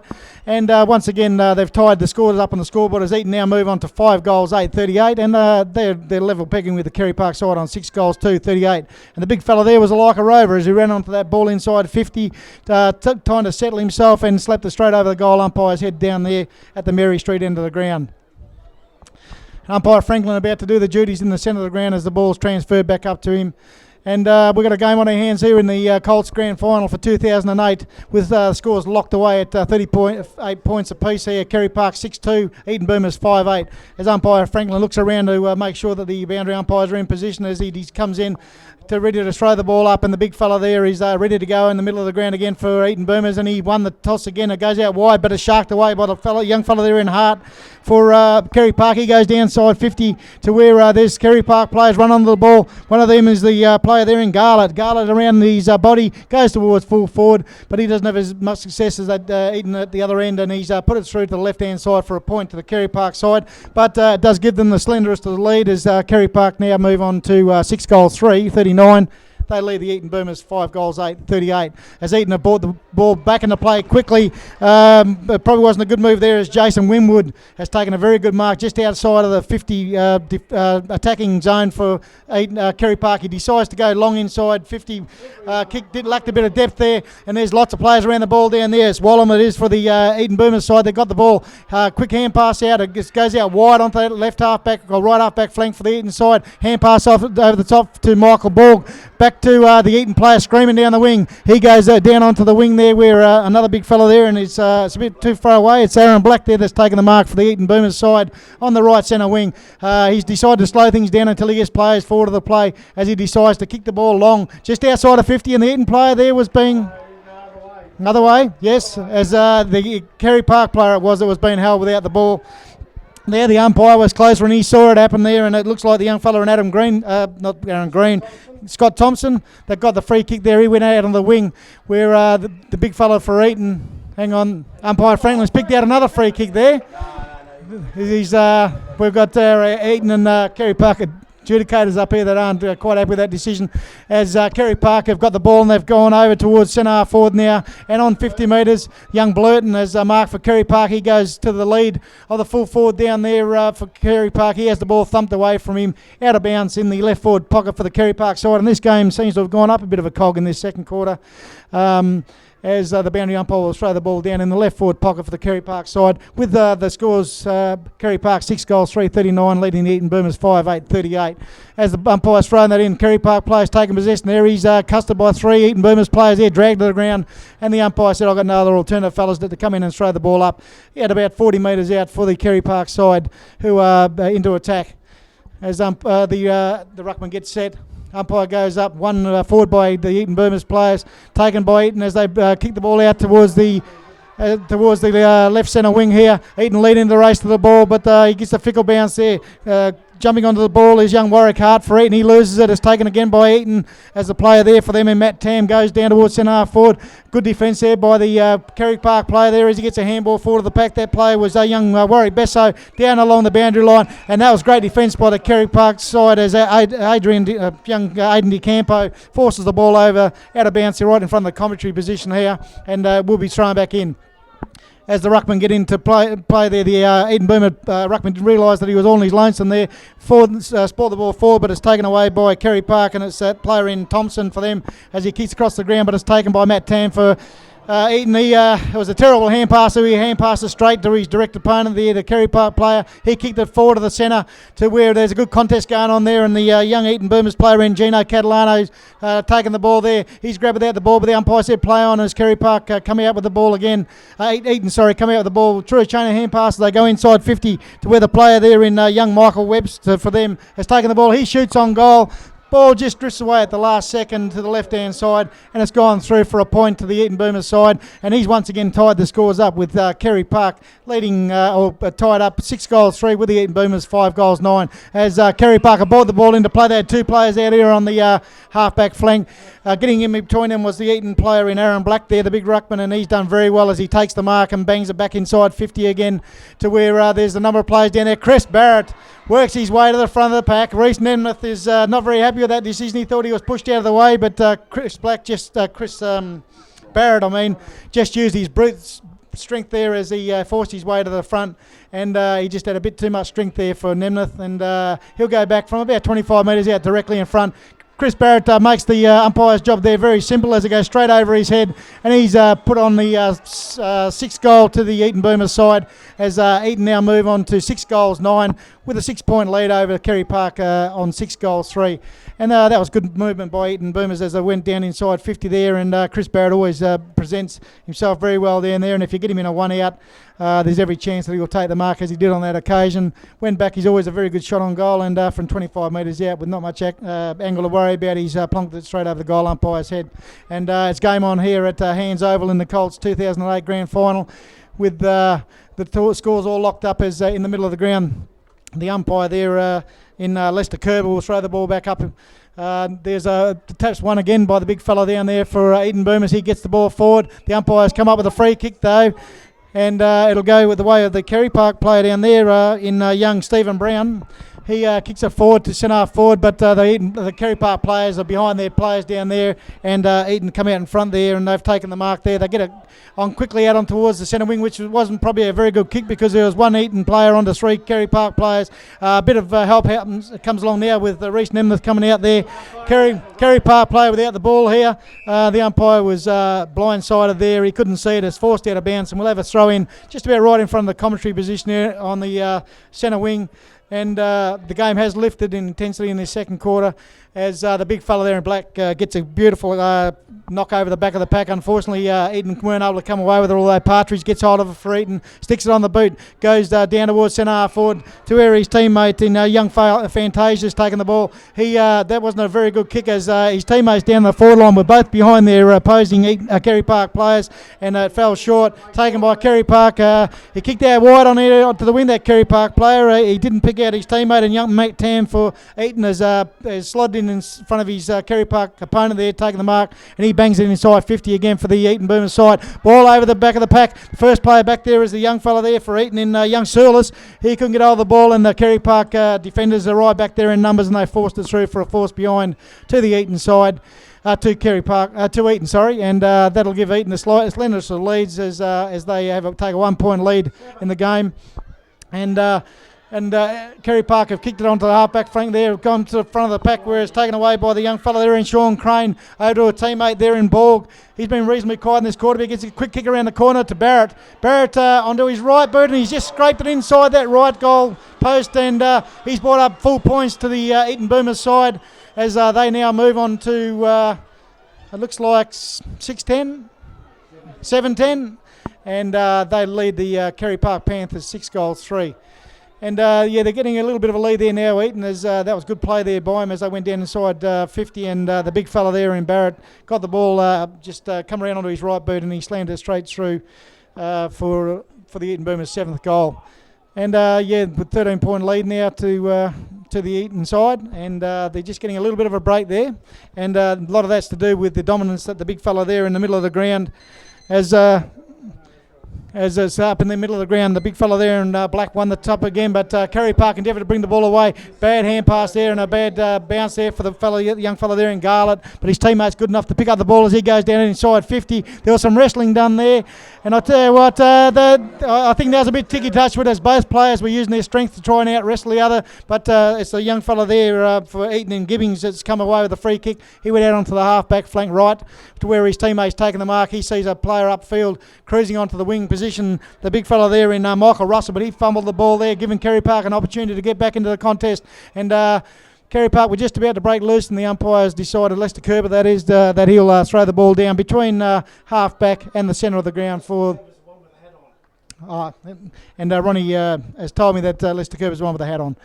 So it's on half-back for Eaton Boomers there with the player there. He tried to do a bit too much with the ball. He had one-handed hand pass, and he's turned the ball over here now where Carey Park have got the free kick just outside of 50, and he comes in with a good kick which goes right down to the edge of the square. Ball comes to the front of the pack. There's stacks on the mill down there as players from both sides are trying to get the ball out. They're like ants around a honey pot there as the ball finally comes out the back of the pack there. Carey Park player first on the ball. He's thrown out of the pack as Eaton Boomers finally break loose, but they only get it out just to the 50-metre line. It's taken by the player there in Khan for Carey Park.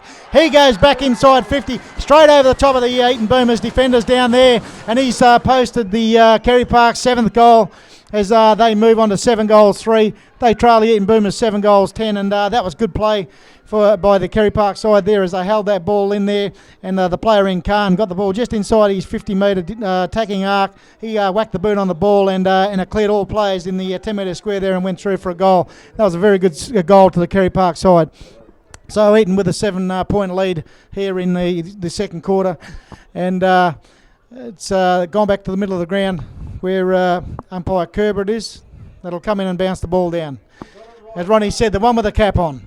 As it goes back up there, indecisive ruck knock, but it's taken away by the fellow there for Carey Park in Khan. He goes over to a teammate, kick back down inside 50 to where the Eaton Boomers player should have probably got a kick because the Carey Park player didn't have his eyes on the ball. But the player there for Carey Park, that player is Bennell. He had a quick shot on goal, but he's missed to the right-hand side, and he's put another point on the board to the Carey Park side. That takes Carey Park under 7 goals 4, and that's a straight 1-goal deficit as Eaton Boomers are on 7 goals 10. So the game has certainly lifted in this second quarter as both sides realise that the game's on the cards there, and it's brought out where Nemleth it is for Eaton Boomers that takes the mark. He goes out towards the right half-back flank, but it was a pretty misdirected kick, and there's 2 Carey Park players out there. Eaton are good enough to come back and win back possession where they could have lost that easily there, as they've got players in the middle of the ground on their lonesome, but Carey Park were able to spoil the ball there, get the ball forward, and that play could be Khan again as he gets it on his right boot, goes inside 50 to where there's 2 Eaton players against 1 Carey Park, comes to the front of the pack where the big fella there for Carey Park and Bennell got it inside 50, but good defence by the Eaton Boomers players there as he gets it. He kicks it out wide onto the right half-back flank, and the ball trickles across the boundary line in front of his teammate out there, the little fella in Sean Crane. And we'll have a throw in on the right half forward flank for the Carey Park side, and certainly things have lifted in this second quarter as the boundary umpire throws the ball back into play. Ball is indecisive there, stumped forward of the pack Eaton's way as the Eaton player there gets the ball, hand passes the back end in front of him, but with speed there, the little fella there in Glenn Garlett was good enough, but Eaton are good enough to come away with it, and the player in Crane for Eaton up along the boundary line, over to his teammate in Surlis over to Matt Tam as he screams down inside the 50 metres line. I don't know if he's left footer or not, but he put it on his left boot. He might have thought he didn't have as much time as he actually did. Slid off the side of his boot and it's gone out of bounds in the left back pocket for the Carey Park side, and Carey Park will take a relieving kick from the back line. As that Carey Park player kicks the ball back up between half-back and centre wing, the player there for Carey Park launches himself in Jamie Khan, comes to the front of the pack. At the back of the play, it's Garlett there that gets the ball again. He has the ball taken off him by Kieran Butcher. Player there pushed in the back. The umpire says you can have a free kick for that, son, and young Khan is doing some very good work in this quarter. Young Jamie Khan for Carey Park. He'll get the benefit of the free kick here, as he thought the ball hadn't been delivered well and was looking for a 50-metre penalty, but he sees his teammate here in young Blurton come up there, gets a hand pass as up here on the half-forward line for Carey Park. Eaton are defending very well as they got a free kick there. The umpire said you can play on. Well, as the Eaton player there got the kick up the half-forward line. It's that Matt Tam again is it with the ball. Gets around one defender. Can't get around the second, so he has to handball it, and he handballs it into a nest of Carey Park players, but the bounce beats them and is taken by the Eaton Boomers player there in Matt Mummy. He goes down inside 50 where the big fella's at the front of the pack for the Eaton side. It's taken by his teammate there in Fantasia. He kicks it over his shoulder. A bad bounce there for young Brett Surlis out there in the right forward pocket, but he makes tracks towards it. Carey Park player did very well there as he took it off of young Surlis. Surlis is or Fantasia it is down there. He's looking for a free kick for a deliberate out of bounds, but the umpire said no, I'm not having any of that. It was forced out, and we'll have a boundary throw in Eaton Boomers right forward pocket there, as Carey Park are trying to clear this ball away, but the Eaton player there comes down with his head down. You couldn't play a free kick for that. Carey Park players, they're in numbers, but they've had the ball stripped away from them. But at the end of the day, they finally managed to get the ball away, as I think it could be their Garlett there. They get the hand pass out wide to his teammate there in Khan up here on the half-back line. He sees a player running loose up onto the wing there, but Reece Partridge there for Eaton ducked in front. And he's under the bottom of the pack there, and he's still fighting hard for the ball. He's been held without the ball by the umpires, and it's good the umpires are letting this game go and flow. Umpire Kerber said, no, there's nothing there, fellas. Just get the ball out, and the ball's gone out of bounds on the left centre wing for Eaton Boomers as it's thrown back into play again. the ruckman go to it there. The big fella there for Eaton, I think in young Aaron Black, was pushed out of the play, and umpire Kerber said, no, you can have a free kick for that, son, as he goes down to the true centre half forward position. Thumped away there by the Carey Park defence there. Young fella in, looks like Anderson down there. As it is up on the wing, it's taken by the little speedster there, and Kirk Ugle down to centre half forward. He can't put a hand on the ball. He give the Eaton defence there a chance to get over there. Oh, shirt front there on the... Oh, there was a shirt front there, and usually when you get a shirt front, the umpires will play a free kick, as Eaton have got the free kick. The momentum shifted now as they've got the ball back up onto the wing there, where the Eaton player has marked the ball on the centre of the wing. There was a free player in the middle of the ground in Michael Russell, but he decides to go further afield out onto that outer wing where Eaton have held possession of the ball. They get the ball down towards centre half forward to where I think it could be Matt Tam there that's taken the ball. He kicks it down towards centre half forward where Chris Barrett was wrestling with his teammate over the back of the pack. It's taken by the little fella there in Saulis, and he runs into an open goal from 5 metres out for the Eaton Boomers side, and right on the siren, the Eaton Boomers have managed to score a goal, and I think it's 2 seconds. Parpet was right on the siren as the Eaton player there in Surlis ran into the goals, and Eaton Boomers have managed to score their 8th goal as they move on to 8 goals 10, and they lead the Carey Park Panthers 7 goals 4. So a 12-point lead going into half time for the Eaton side, and very timely goal that right on the bell, as the little fellow was able to work loose in the forward line there and run inside the 10-metre square and make no mistake. And as a commentator here on the ground, I've said it's we've got the umpires out in the middle of the ground holding their arms up, and apparently there was a couple of people there that weren't very happy with that late goal. But as it stands, the umpires have said it counts, and it does count. And that will see Eaton go into the half-time break with that 2-goal break over the Carey Park side. And young Surlis, he seized on his opportunity there, and he wasn't going to worry about whether the siren had gone right. He went in there and plonked it straight over the goal umpire's head. And yes, for the Eaton side, they've had many good players leading up to half time, and Kieran Butcher for them has done some very good work, as has young Reece Partridge. Matty Tam doing very good work for them as well. Matt Robson has done some good stuff in the back line there, as well as Ethan Emneth. And Michael Borg and Brad Downs, the captain. But Brad Downs went a little bit quiet in their second quarter, but Michael Borg continued to get lots of possession for the Eaton side. For the Carey Park side, none better than the big fella there at the ruckman. And now we got some comments going on up here because the umpires and Ronnie Dow up here Ronnie Bazzo up here in the commentary position, having a bit of a discussion. And young Aaron Black for the Eaton Boomers side has been the difference between the two sides. He's won every knock, and he's done a lot of good work around the ground. For Carey Park, the big fella down there at full forward, Jed, is doing some very good work. They've got players like Glenn Garlett has been doing sensational work around the ground. Warwick Hart doing a lot of good work for his side. Kirk Ugle, probably Carey Park's best player to this stage, is in everything. And Jamie Kahn's been doing a lot of good work for the Carey Park side, as has Dylan Garlett. So Aidan DeCampo in the back line has picked up many possessions, and with the Eaton Boomers 8-10, 58 holding a 12-point lead over to the Carey Park 7 goals 4. And the goal kickers for that quarter, for the game, Brett Downs for Eaton's got 2, Brett Sulis 1. We've got Matt Tam, number 13, with 1. We've got Aaron Black with 2, and also Chris Barrett with 2. And for Carey Park, we've got Kirk Ugle with 2 goals, Dylan Garlett 2, Rodney Jett 2, and Roy Spinell on 1.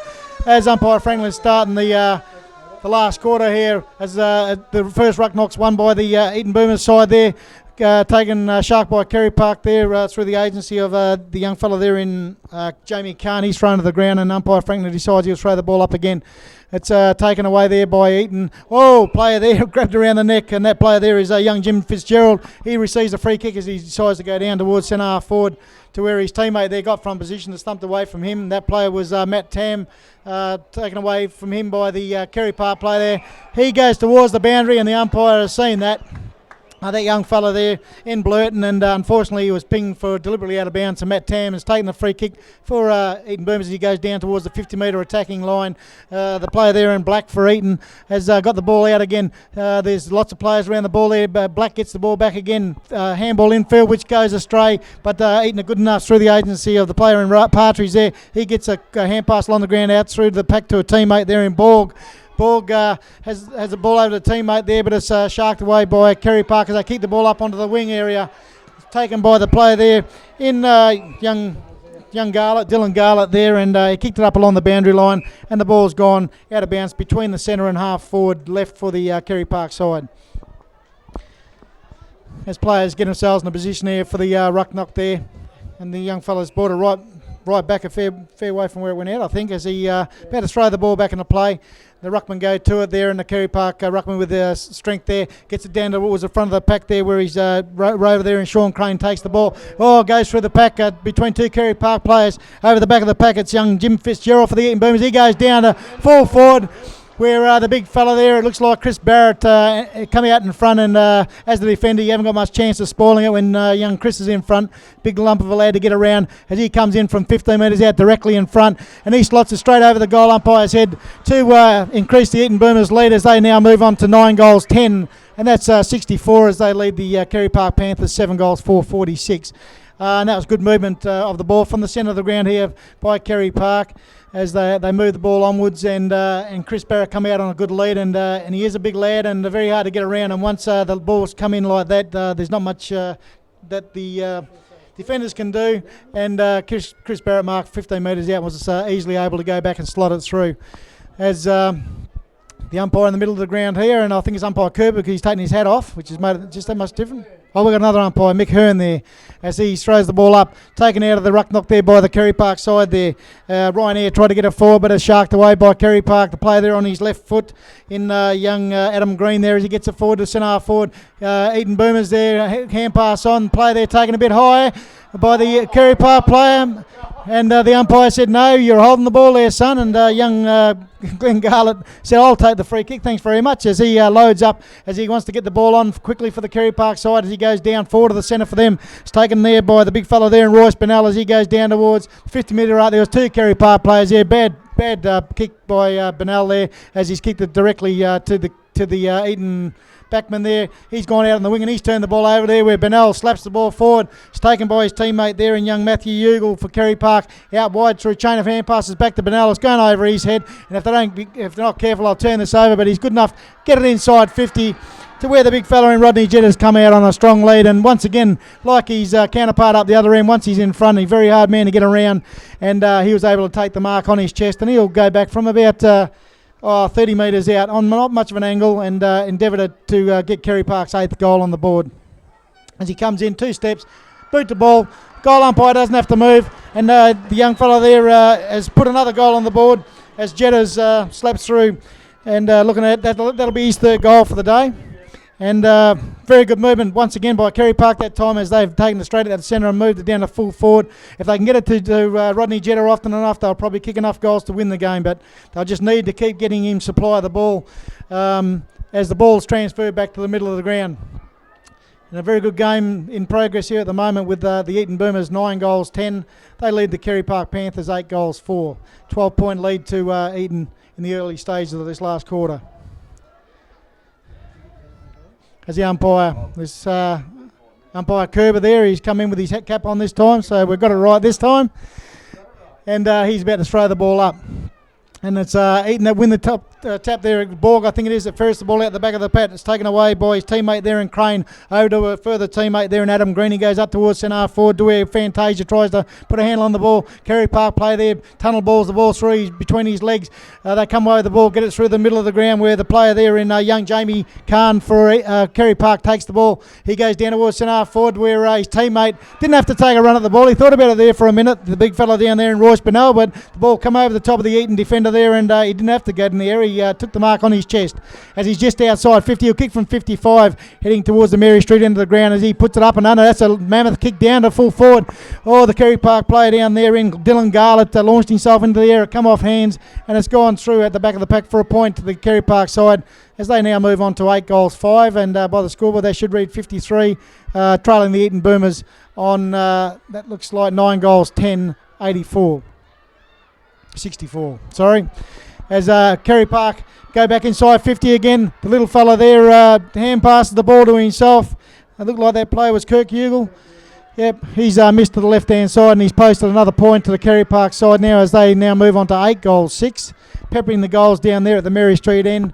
And Eaton will have to bring the ball back into play again, and it'll be the big fullback there in young Wallum that'll bring it back in there as he comes out commentary side here, outside 50. Great mark taken there by Mac Tam at centre half back left for the Eaton Boomers side. He decides to settle things down and look for a teammate upfield. Not too much offering, so he decides to come up right in front of the commentary position there where his teammate was behind the pack. At the front of the pack is young Blurton for the Carey Park side. He sharks the ball, goes down to centre half forward to where his teammate there, Garland, he reads the ball off the pack there, goes inside 50, shoots on goal. Oh, the ball clean bowls the Eaton Boomers defender there, and he slaps the ground as he thought, I should have got a hand on that ball as it went straight under the Eaton Boomers player there. Trickles through at the back of the pack and straight through the goals for another goal to the Carey Park side, and within a minute they've kicked 2 goals and they're right back in this game now as the Carey Park side move on to 9 goals 6, and they trail the Eaton Boomers 9 goals 10. So we've got a 4-point ball game here in the 2008 Southwest Football League Grand Final between Carey Park and the Eaton Boomers.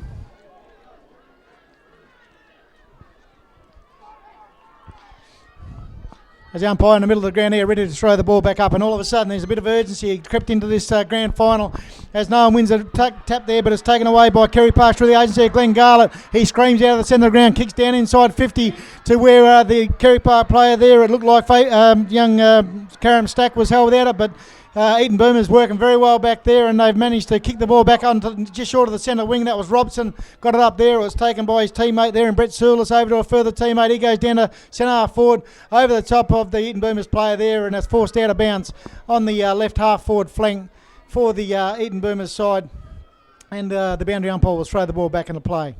And things seem to have jumped a further notch in this game now as both teams realise there's a grand final at the end of this game as it's taken away by Carey Park there through the agency of Jamie Carn. He goes up towards centre half forward to where the Eaton players are first to the ball there in Garland. He's knocked over by Eaton Boomers as Eaton Boomers realise that this game is on the line now. Ball goes out towards the left half back flank for the Eaton side, out of bounds, and the umpire will throw the ball back into play. And it certainly has gone up a notch this game. As the boundary umpire about to put the ball back into play.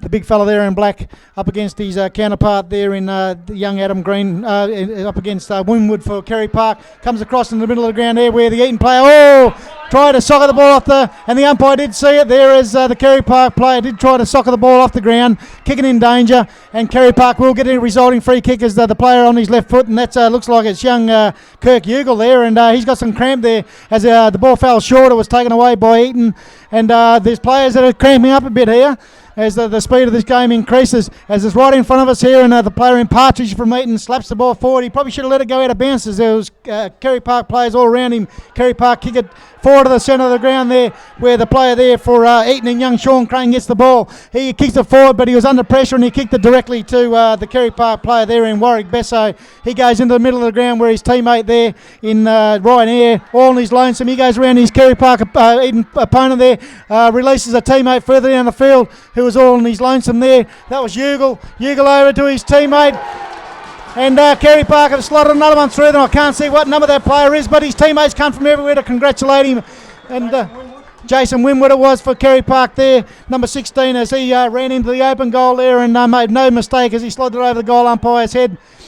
And we certainly have got game on here in the Colts 2008 Grand Final, as Carey Park now moving to double figures as they move on to 10 goals 6, 66. And they lead the Eaton Boomers on 9 goals, 10, 64. So a 2-point ball game here in the Colts Grand Final. And as the ball's transferred back into the centre of the ground. And that was a good goal there by young Winwood for the Carey Park side. as the central umpire gets ready to Lester Kerber. He's got his hat on there. The umpire Kerber about to throw the ball back into the air again, and the big fella there for Carey Park in young Aaron Black has won the tap again, taken by Carey Park at the middle of the ground, but only as far as the player there for Carey Park in young DeCampo. Ball goes out wide of the pack, taken by Carey Park. As you don't get much time to get rid of the ball now. Scott Thompson for Carey Park kicks it forward to the centre, between centre and centre half forward. Eaton Boomers defending grimly back there as they kick it to the centre of the ground. Taken by Eaton again, but Carey Park have certainly lifted a notch here in this grand final as they've got players in numbers around the ball. Carey Park, Eaton Boomers player on the bottom of that pack, I think it is. Yes, it is, and he'll get up. Can't see his number at the moment, but he was accosted by several Carey Park players there. Kieran Butcher, I think it was. Aaron Black, great knock there. Butcher nearly picked up the ball as he was going past. He was pushed in the back by his Carey Park opponent there, and umpire Kerber said, "No, son, you'll have to come back and take a free kick." And the Carey Park player, Eaton Boomers player there in Kieran Butcher will take the free kick in the centre of the ground as he sees a teammate there out there on his lonesome, young Michael Russell, half forward. He able to come around on his right boot, kick the ball inside 50 to 30 metres out, whereas spoiled away there by the Carey Park defence. Forward of the plaque there, young Winwood takes the ball for Carey Park. He gets a kick forward to the centre for Carey Park. There, the Eaton Boomer players back there in numbers as they get the ball. A spoil off the boot there, and it's taken away by the player there in young Matthew Ugle for Carey Park. He spots up the player there in young Blurton on the 50-metre line. He saw a player unattended at centre half forward there in young Karam Stack. Looks like the umpires are letting this game go. There was a push in the back there. The umpires let it go, come forward to the pack, and the young fella there looked like young Kirk Ugle there, socked the ball off the ground, but to the right-hand side of the goal post and put it through for a point to the Carey Park side. And it's all happening here as they've now moved on to 10 goals, 767, and they lead the Eaton Boomers 9 goals, 1064. As come back out here as Eaton have declared the ball right up onto the centre wing here, where Nemeth has taken the mark for Eaton on the right centre wing. He's got a further player down the field there, and I'll tell you what, the intensity of this game has certainly lifted as a player there in Matt Mummy it is. He decides he's going to boot it long inside 50 there to where Chris Barrett is around 3 Carey Park players. Carey Park get the ball there, and they've kicked out of defence by Peter McGinty up onto this left centre wing for Carey Park. First player there is for Eaton. That player there in young Gino Catalano, but he couldn't put a handle on the ball, and it's taken away by young Ryan Eyre as he gets it down the centre half forward. First player back there is the Eaton Boomers player there, and that player was a young fella in Michael Webster. He saw a teammate up on the left centre wing, or right centre wing here in Catalano. Catalano took the mark. He's gone down towards centre half forward to where his teammate fumbled the ball, but young Butcher was good enough to grab over the ball. He's tackled beautifully by his teammate there. Young Glenn Garlett, great tackle there to bring Kieran Butcher to the ground, and Garlett got the free kick. He's come out here to the left centre wing right in front of us here, where his teammate in young Jason Winwood's taken the mark, and he'll settle things down and look for a teammate further downfield. As he goes down towards centre half forward, there's 2 Eaton Boomers players there in front of Carey Park. Ball comes to the front of the pack where Michael Boggs for the Eaton Boomers side is quite happy to see the ball run across the boundary line. And out of bounce between centre and half forward for the Carey Park side. As the boundary umpire throws the ball back into play, the ball comes over the back where Michael Boggs, he's in everything at the moment for the Eaton Boomers side. He's over the ball. He had no chance of getting that ball out there with 2 Carey Park players sitting on top of him, and the umpire's got no other alternative but to throw the ball down as umpire Kerber decides to throw the ball up. One forward by the Eaton Boomers to the little fella there in Borg who's running himself into the ground in this grand final. He goes down to 2 centre half forward where the mark was taken by Matt Tam, and that was a good mark as he goes inside 50 to where there's a one out there between the Carey Park and Eaton player there. Comes out to centre half back for Carey Park. And Eaton are over the ball there, and they're fighting hard to keep the ball in their forward line there as Partridge is over it for them. But Carey Park get a handball through the pack. It's taken by Garlett for Carey Park. He gets it forward to young Dylan Ugle. Ugle down to centre half forward where it's 2 against 2 down there. Over the back of the pack, it's taken by the player there for Eaton Boomers in Gibbings. But it comes loose. Taken at the back of the pack by Carey Park with Dylan Garlett. He ducks and weaves over to a teammate in young Bennell. Bennell back to Garlett. Garlett down to full forward. And the big fella down there in Jeddah takes the mark at the end of the 10 metre square, and he plays on and he says, take a whack at this, as he bangs it straight over the goal umpire's head from 5 metres out. And he's put Carey Park's 11th goal on the board, I think it is, as they move on to 11 goals 7. and they'll lead the Eaton Boomers 9-10. And that was just persistent play by the Carey Park side there as they worked hard from their half-back line right down into the to the centre half forward position, where once again they were able to get the ball down to full forward, with the big fella there in Jeddah able to run around onto his right boot and bang it straight to the centre. And that's his fourth for the day, I think, Ronnie Bazzo. And he's playing giving him a good target down there, and the young fella in James Wallam's got his work cut out down there. As we've got a 9-point lead now to the Carey Park side, probably halfway through this last quarter. Good crowd building up too, Shane, isn't it? And there is a very good crowd building up here, and even though it's not sunny conditions, a little bit overcast, but there's not too much wind to speak of, and it's probably, for the players, it's a very good day for playing football. As the umpire decides to come into the middle of the ground, he's ready to throw the ball back up again, and things should hot up as thrown back up. The big fella for Eaton thumps the ball forward there in black, goes towards centre half forward. When Nemeth for them picks up the ball, he goes down towards the left forward pocket. It wasn't a very good kick as Barrett was heading back towards the square, and the kick went out into the pocket, and Carey Park with first back there, and quite happy to see the ball go out of bounds there in the left forward pocket for the Carey Park for the Eaton Boomers side. As the boundary umpires throw the ball back in. Plenty of players around this ball, and they all realise the urgency. There's not long to go now, and there's a big result. 7 minutes to go. I'm reliably informed by Ronnie Bazzo here as Carey Park players come free from the back line there. Carey Park player falls over on the ball there. Eaton Boomers trying to desperately to get a goal on the board. Well, they got it down in their forward line there. Stacks on the mill. Umpire Kerber there, I don't think he's got any other alternative but to throw the ball up, as there was numbers of players on the ball, and temperatures are getting a bit frayed down there as players realise that there's not too much time left to swing this game one way or the other. As umpire Kerber throws it up, indecisive ruck knock there. As Carey Park they get the first use of the ball out of that ruck knock as they try to kick the ball away, but there's stacks on the middle. There's plenty of players around the ball. Umpire Kerber's trying to let it go, trying to get that ball out of there, but unfortunately it's not coming out, and he's decided that he'll have to throw the ball up inside 50 for the Eaton Boomers side, as they try to manufacture a goal here, but it's taken away by the Carey Park backs as they kick it towards centre half back. Come running on the ball there is the Eaton Boomer player there. He shoots on goal. He likes it. His teammates like it, and he's put it straight over the top of the goal umpire's head, and I think it's number 16 for Eaton, which could be Adam Green there. Not 100% sure on that. It was Adam Green there, and he's put a much-needed major on the board to the Eaton Boomers side as they now move on to 10-70. They trail the Carey Park Panthers 7-73, and we've got a 3-point ball game here, and would expect that this game will lift another notch in the remaining few minutes that are here in this 2008 Southwest Football League Colts Grand Final between Carey Park Panthers and the Eaton Boomers.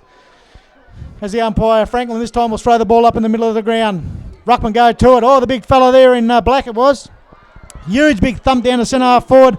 The umpire Franklin, they had the benefit of the doubt there, but umpire Franklin decided to bring the ball back and give Black another free kick, so he'll take a deliberate kick out of the centre of the ground as he goes inside 50 for Eaton. They realise that the grand final's right on the line here, and the big fella there in Chris Barrett, strong mark in front of the pack there at centre half forward. He'll kick from probably on 50 or just inside 50 when he takes his kick, but he is a very good kick of the ball, Chris Barrett, and usually a very accurate kick of the ball as well.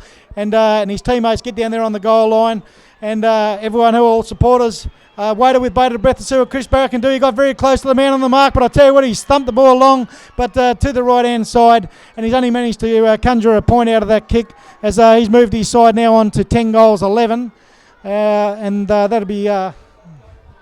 do the sum, 71. Carey Park, 11-73. So we've got a 2-point ball game as Carey Park get the ball back into play very quickly. It's taken by the player there in Glenn Garlett. He goes up onto the wing where they want to take the mark here. Carey Park is this 1 against 2. The player there, they're probably a good result. There's Jamie Kahn fumbled the ball there, but it luckily for Carey Park went out of bounds as there was 2 Eaton Boomers players there ready to rebound the ball back inside their 50. So on the right centre or left centre wing for the Eaton Boomers side, the ball's thrown back in again. A beautiful ruck knock there by the Eaton Boomers ruckman down to the player in Partridge. Oh, terrible kick there. He had plenty of time to do something constructive with the ball, but he's kicked it directly to the Carey Park player there in young DeCampo. He's turned the ball over again as well. So the big fella there in black for Eaton got the ball back inside 50 again as players realise there's plenty of urgency in this game now. Carey Park endeavour to break loose with the ball in the back line there. Just got boot the ball. That player is McGinty, I think, as he kicked the ball out towards the right back pocket. But the umpires come up with a free kick here. And I think it's that player in McGinty that will get the free kick with 5 minutes to go in this grand final for the Colts 2008. As McGinty got the free kick for Carey Park as he goes out wide. To half back, he missed his target there in young Glenn Garlett. That's given Eaton the chance to rebound again as the big fella there thumps the ball back inside 50. And I'll tell you what, there's a good mark there taken by Eaton Boomers. Not paid. The umpire said play on as Carey Park is just bombing away back into the middle of the ground, and Eaton have taken possession there, and they're banging it back inside 50. And it's a bit of a game of defence at the moment here, where the Carey Park player there, gee whiz, it's a bit hot there as the young fella there in Garlett got possession of the ball. He was tackled straight away. The umpire said you dropped the ball, and the free kick was given to Partridge as he went inside 50 to a teammate there who was on his lonesome, but Carey Park managed to charge him down at the last minute, and it's out of here on the half forward flank for Eaton. They got a free kick there. They will pay the advantage as the player there kicks the ball down towards the right forward pocket for Eaton Boomers. Brought away by Carey Park. They bring it out to half back to where it's young Garlett for the Carey Park side who's taking them out there. Looks like he might have a bit of cramp. And he decides to come out on the commentary side. No, he doesn't. He sees the player in the middle of the ground. That was fraught with a bit of danger. The player there give Eaton Boomers a chance to get back, and the big fella there, best on ground in black, took the mark there. He stunned it back inside 50 where Chris Barrett's taken off the front of the pack. Oh, he shoots on goal from 25 metres out of the 45-degree angle, and he's missed ever so slightly to the left-hand side, and he's put on a point to the Eaton Boomers side, which increases their lead by a point. As the boys on the scoreboard there are slow to get the score up. I think it could be 10 goals, 12 they are now, 72, and Carey Park 11 goals, 73. So Carey Park with a slight 1 point lead, and this game is going to go right down to the wire as I think they play extra time if there's a draw, 5 minutes each way, as the boundary umpire throws the ball back into play. Black, who's been a beautiful player for Eaton all day long, has got his way to the front there. Got thrown out the way by his Carey Park opponent. He got the free kick right on 50 as he decides to punt the ball along. Probably wasn't a very good option there as Carey Park got numbers back in their back line there. They thumped the ball out to centre half back. Taken off hands by Carey Park, by Eaton there. The young fella there in Winwood. He couldn't do anything with the ball. He kicks it down into the forward pocket there. And I'll tell you what, players are starting to fumble now as they realise that the grand final's right on the line. Oh, Carey Park Eaton Boomer player there got the ball. He was slung as he kicked. We hear screams of holding the ball as it's down just short of the centre there as Eaton Boomers decide to go back to look for a player as it's gone back to the player there for Eaton in 22, Michael Webster. He goes down inside 50 to where the big fellow who's playing an absolute blinder today has taken the mark right on 50, and if Eaton happen to get up today, it'll be major to the efforts of this young fella in Aaron Black as he comes in right on 50, puts boot to ball. I tell you, it's a long kick. It's a straight kick. It just falls short. 2 metres out. Ball comes to the front of the pack. Stacks on the middle there as the ball comes out. Oh, it looks like an Nemnath there for Eaton. There's players there everywhere around the ball. The umpire lets it go on as it finally comes out to an Eaton player. He sticks on his left boot, gets it towards goal, but it's only gone 3 metres. Carey Park trying to work it back out of play. Oh, there's an Eaton player there pushing it back, but the umpire said no, let it go.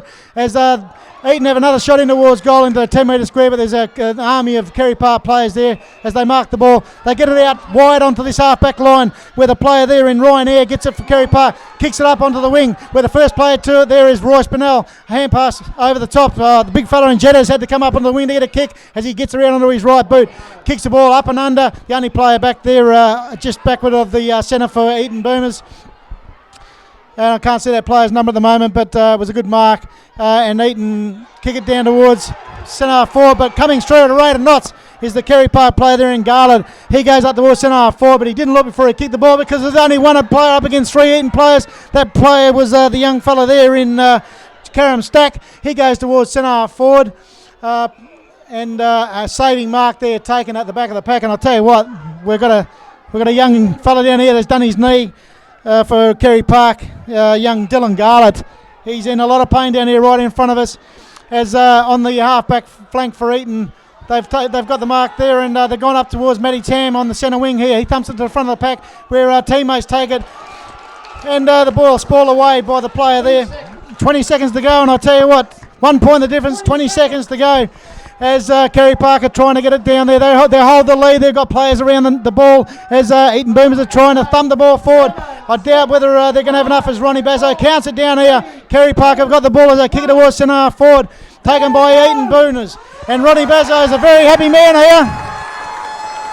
as Ronnie Bazzo signals the end of the game here in the Colts 2008 Southwest Football League Grand Final with Carey Park 11 goals 7-73, and they've defeated the Eaton Boomers 10 goals 12-72, a margin of 1 point, and we'll have to make sure that their scoreboard's correct, but I think it is, as Ronnie Bazzo says it is. He's got the score down there. If he can mark his the goal scorers on there for us, Ronnie.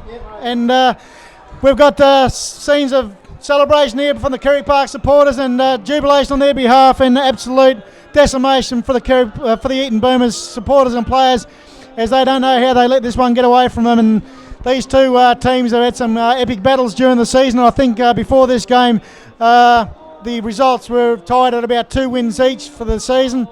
And as you can see, they are very evenly matched sides, as we've had a 1 point result, and the Carey Park players and supporters ecstatic down here in front of us. And as you'd understand, the Eaton Boomers players and supporters obviously feel very dejected, but they can certainly hold their heads high here today as they've put up an extremely good performance here in front of a large crowd that's built up.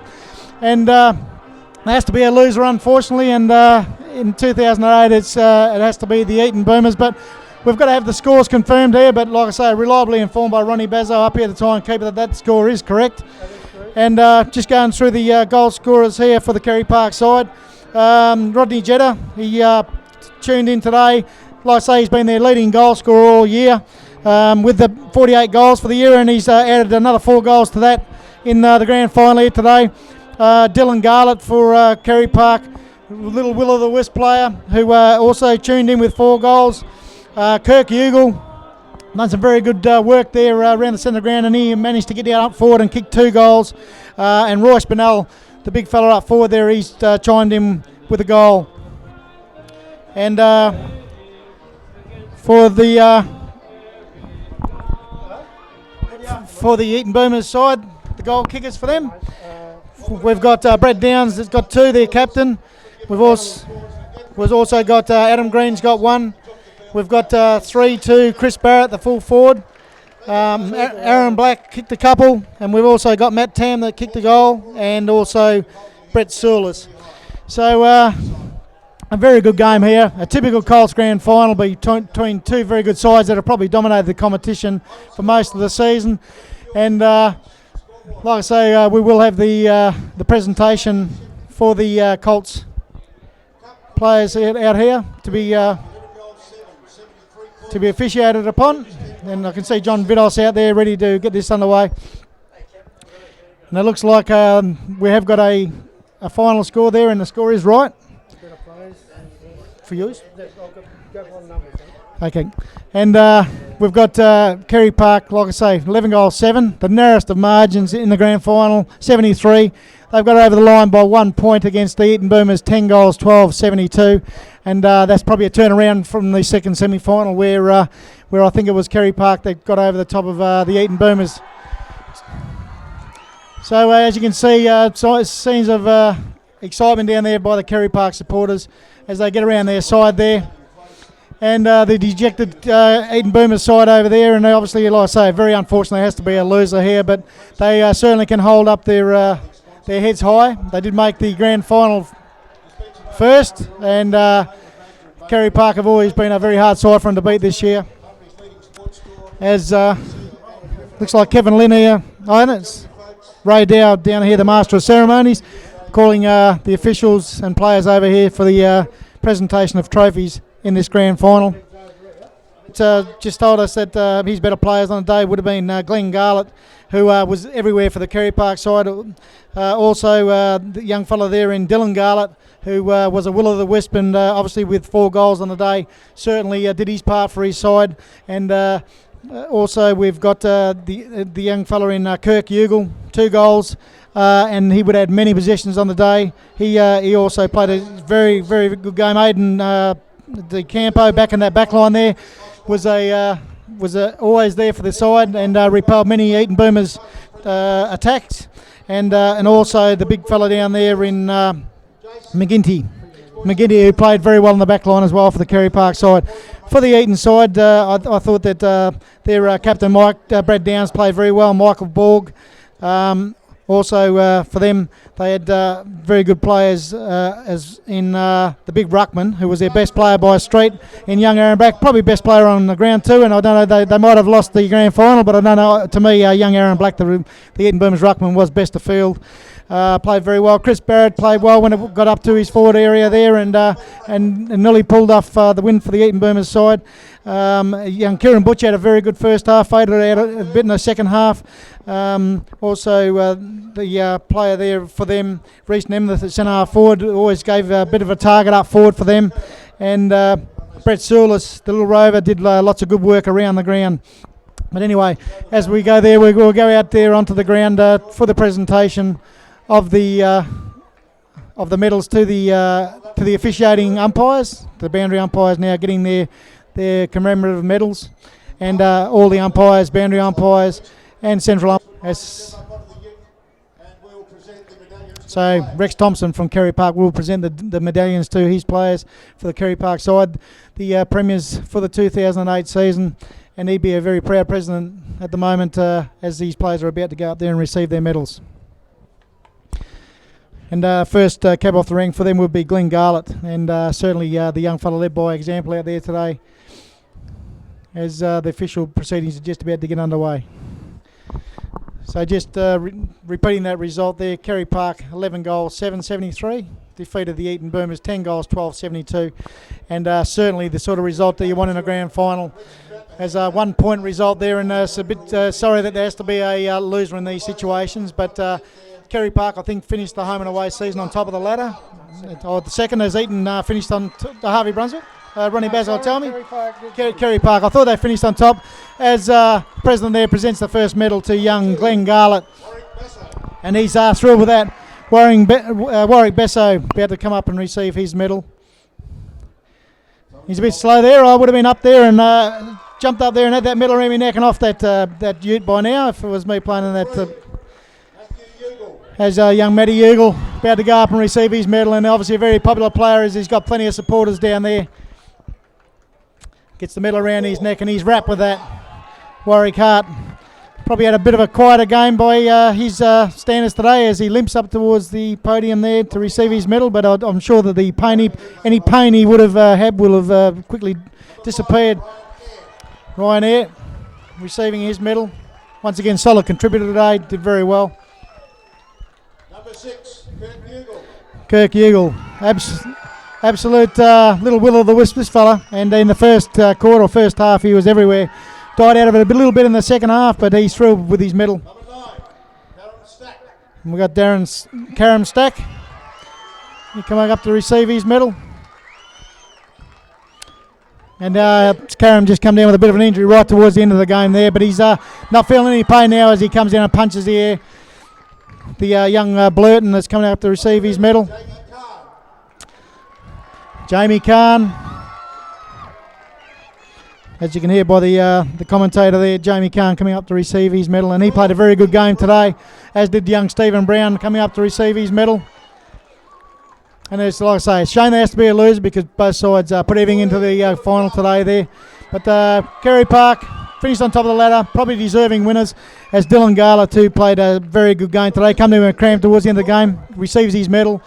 And Luke McCormick there, very good effort in the back line as he comes up, takes his medal. President, very proud president there. Jason Winwood comes up as well. Very excited young fella.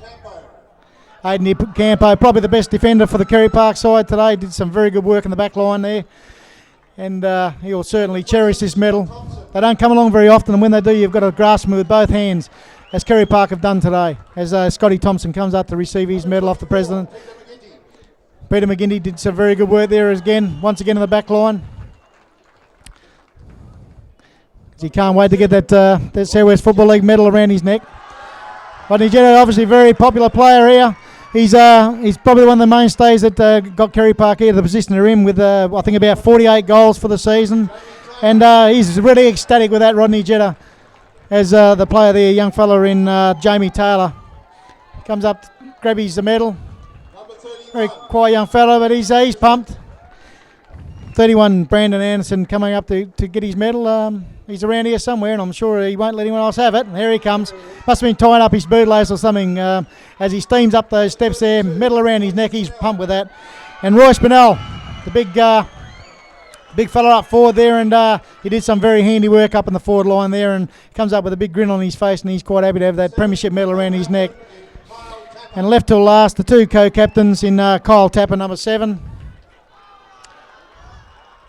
With the blonde hair flowing there, and he makes his way up very gingerly up the race there to accept his medal. And he's pumped as he throws both of his arms up in the air. And Fabian Hart. Very good footballer for the Carey Park Colts all year as he makes his way through the traffic to get his way up to the podium there. And I'm sure he'll cherish this, and as will all the supporters. As he's a bit proppy there as he makes his way up onto the back of the van there. But Fabian Hart, I'm sure all the pain he's feeling now will dissipate as he has a premiership medal around his neck. Andrew DeCampo, premiership coach and fully deserving of his win. Handled his side brilliantly during the year. And like I say, he didn't make it first into that grand final replay, but he got there with his side at the end of the day. They finished on top. And deserving winners as he's got the co-captains and young Kyle Tapper there with the ankle strap around there. Bit of ice around the ankle, but like I said, he won't be feeling any pain. As photos have been taken. To present the medal for the best player on the ground in the grand final. And this will be an interesting one, as very rarely does a player from the losing side win the best on ground. I thought young Aaron Black for the opposing side had done very well, and Ronnie Bazzo reckons Kirk Ugle probably was Carey Park's best player today, and we'll just see which way they've gone. Yeah. Yes, and as I thought, Aaron Black certainly very rarely does a player from the losing side win the fairest and best player, but to me this young fellow was head and shoulders above everyone on the ground. I don't think he lost a ruck knock today. Basically was all over the ground, took some good marks inside 50, did everything expected of him. Obviously this will be bittersweet for him. He's picked up a fairest and best in the grand final, but obviously he would have liked to have had that premiership medallion around his neck as well. Unfortunately he's a young fella and he can come back and maybe try and win a premiership medallion further down the track.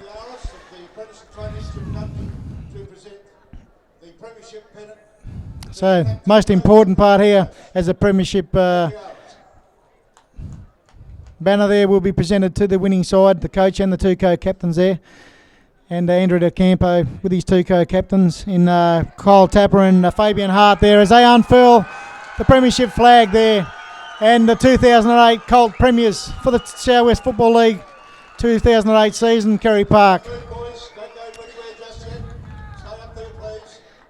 As Ray Dowd tells the players to stay up there. And there we go, most important part, the premiership mug there, which Carey Park will hold for the next 12 months as proud holders of the 2008 SWFL Football League premiership for the Colts. And now their teammates, the rest of the teammates can get up there and enjoy the moment with the co-captains and the coach there. As they have bragging rights now for the next 12 months as the Eaton Boomers side dejectedly just walks off the ground. But like I said, they can hold their heads up high as this is a high-class Colts Grand Final for 2008. And unfortunately, like I said, there has to be a loser and it had to be Eaton this year. So congratulations to Carey Park, commiserations to Eaton Boomers. And we'll now set our sights on the Colts, on the reserves Grand Final to be played between the Harvey Brunswick Leschnold Lions and Busselton Magpies. Cheers, Ronnie.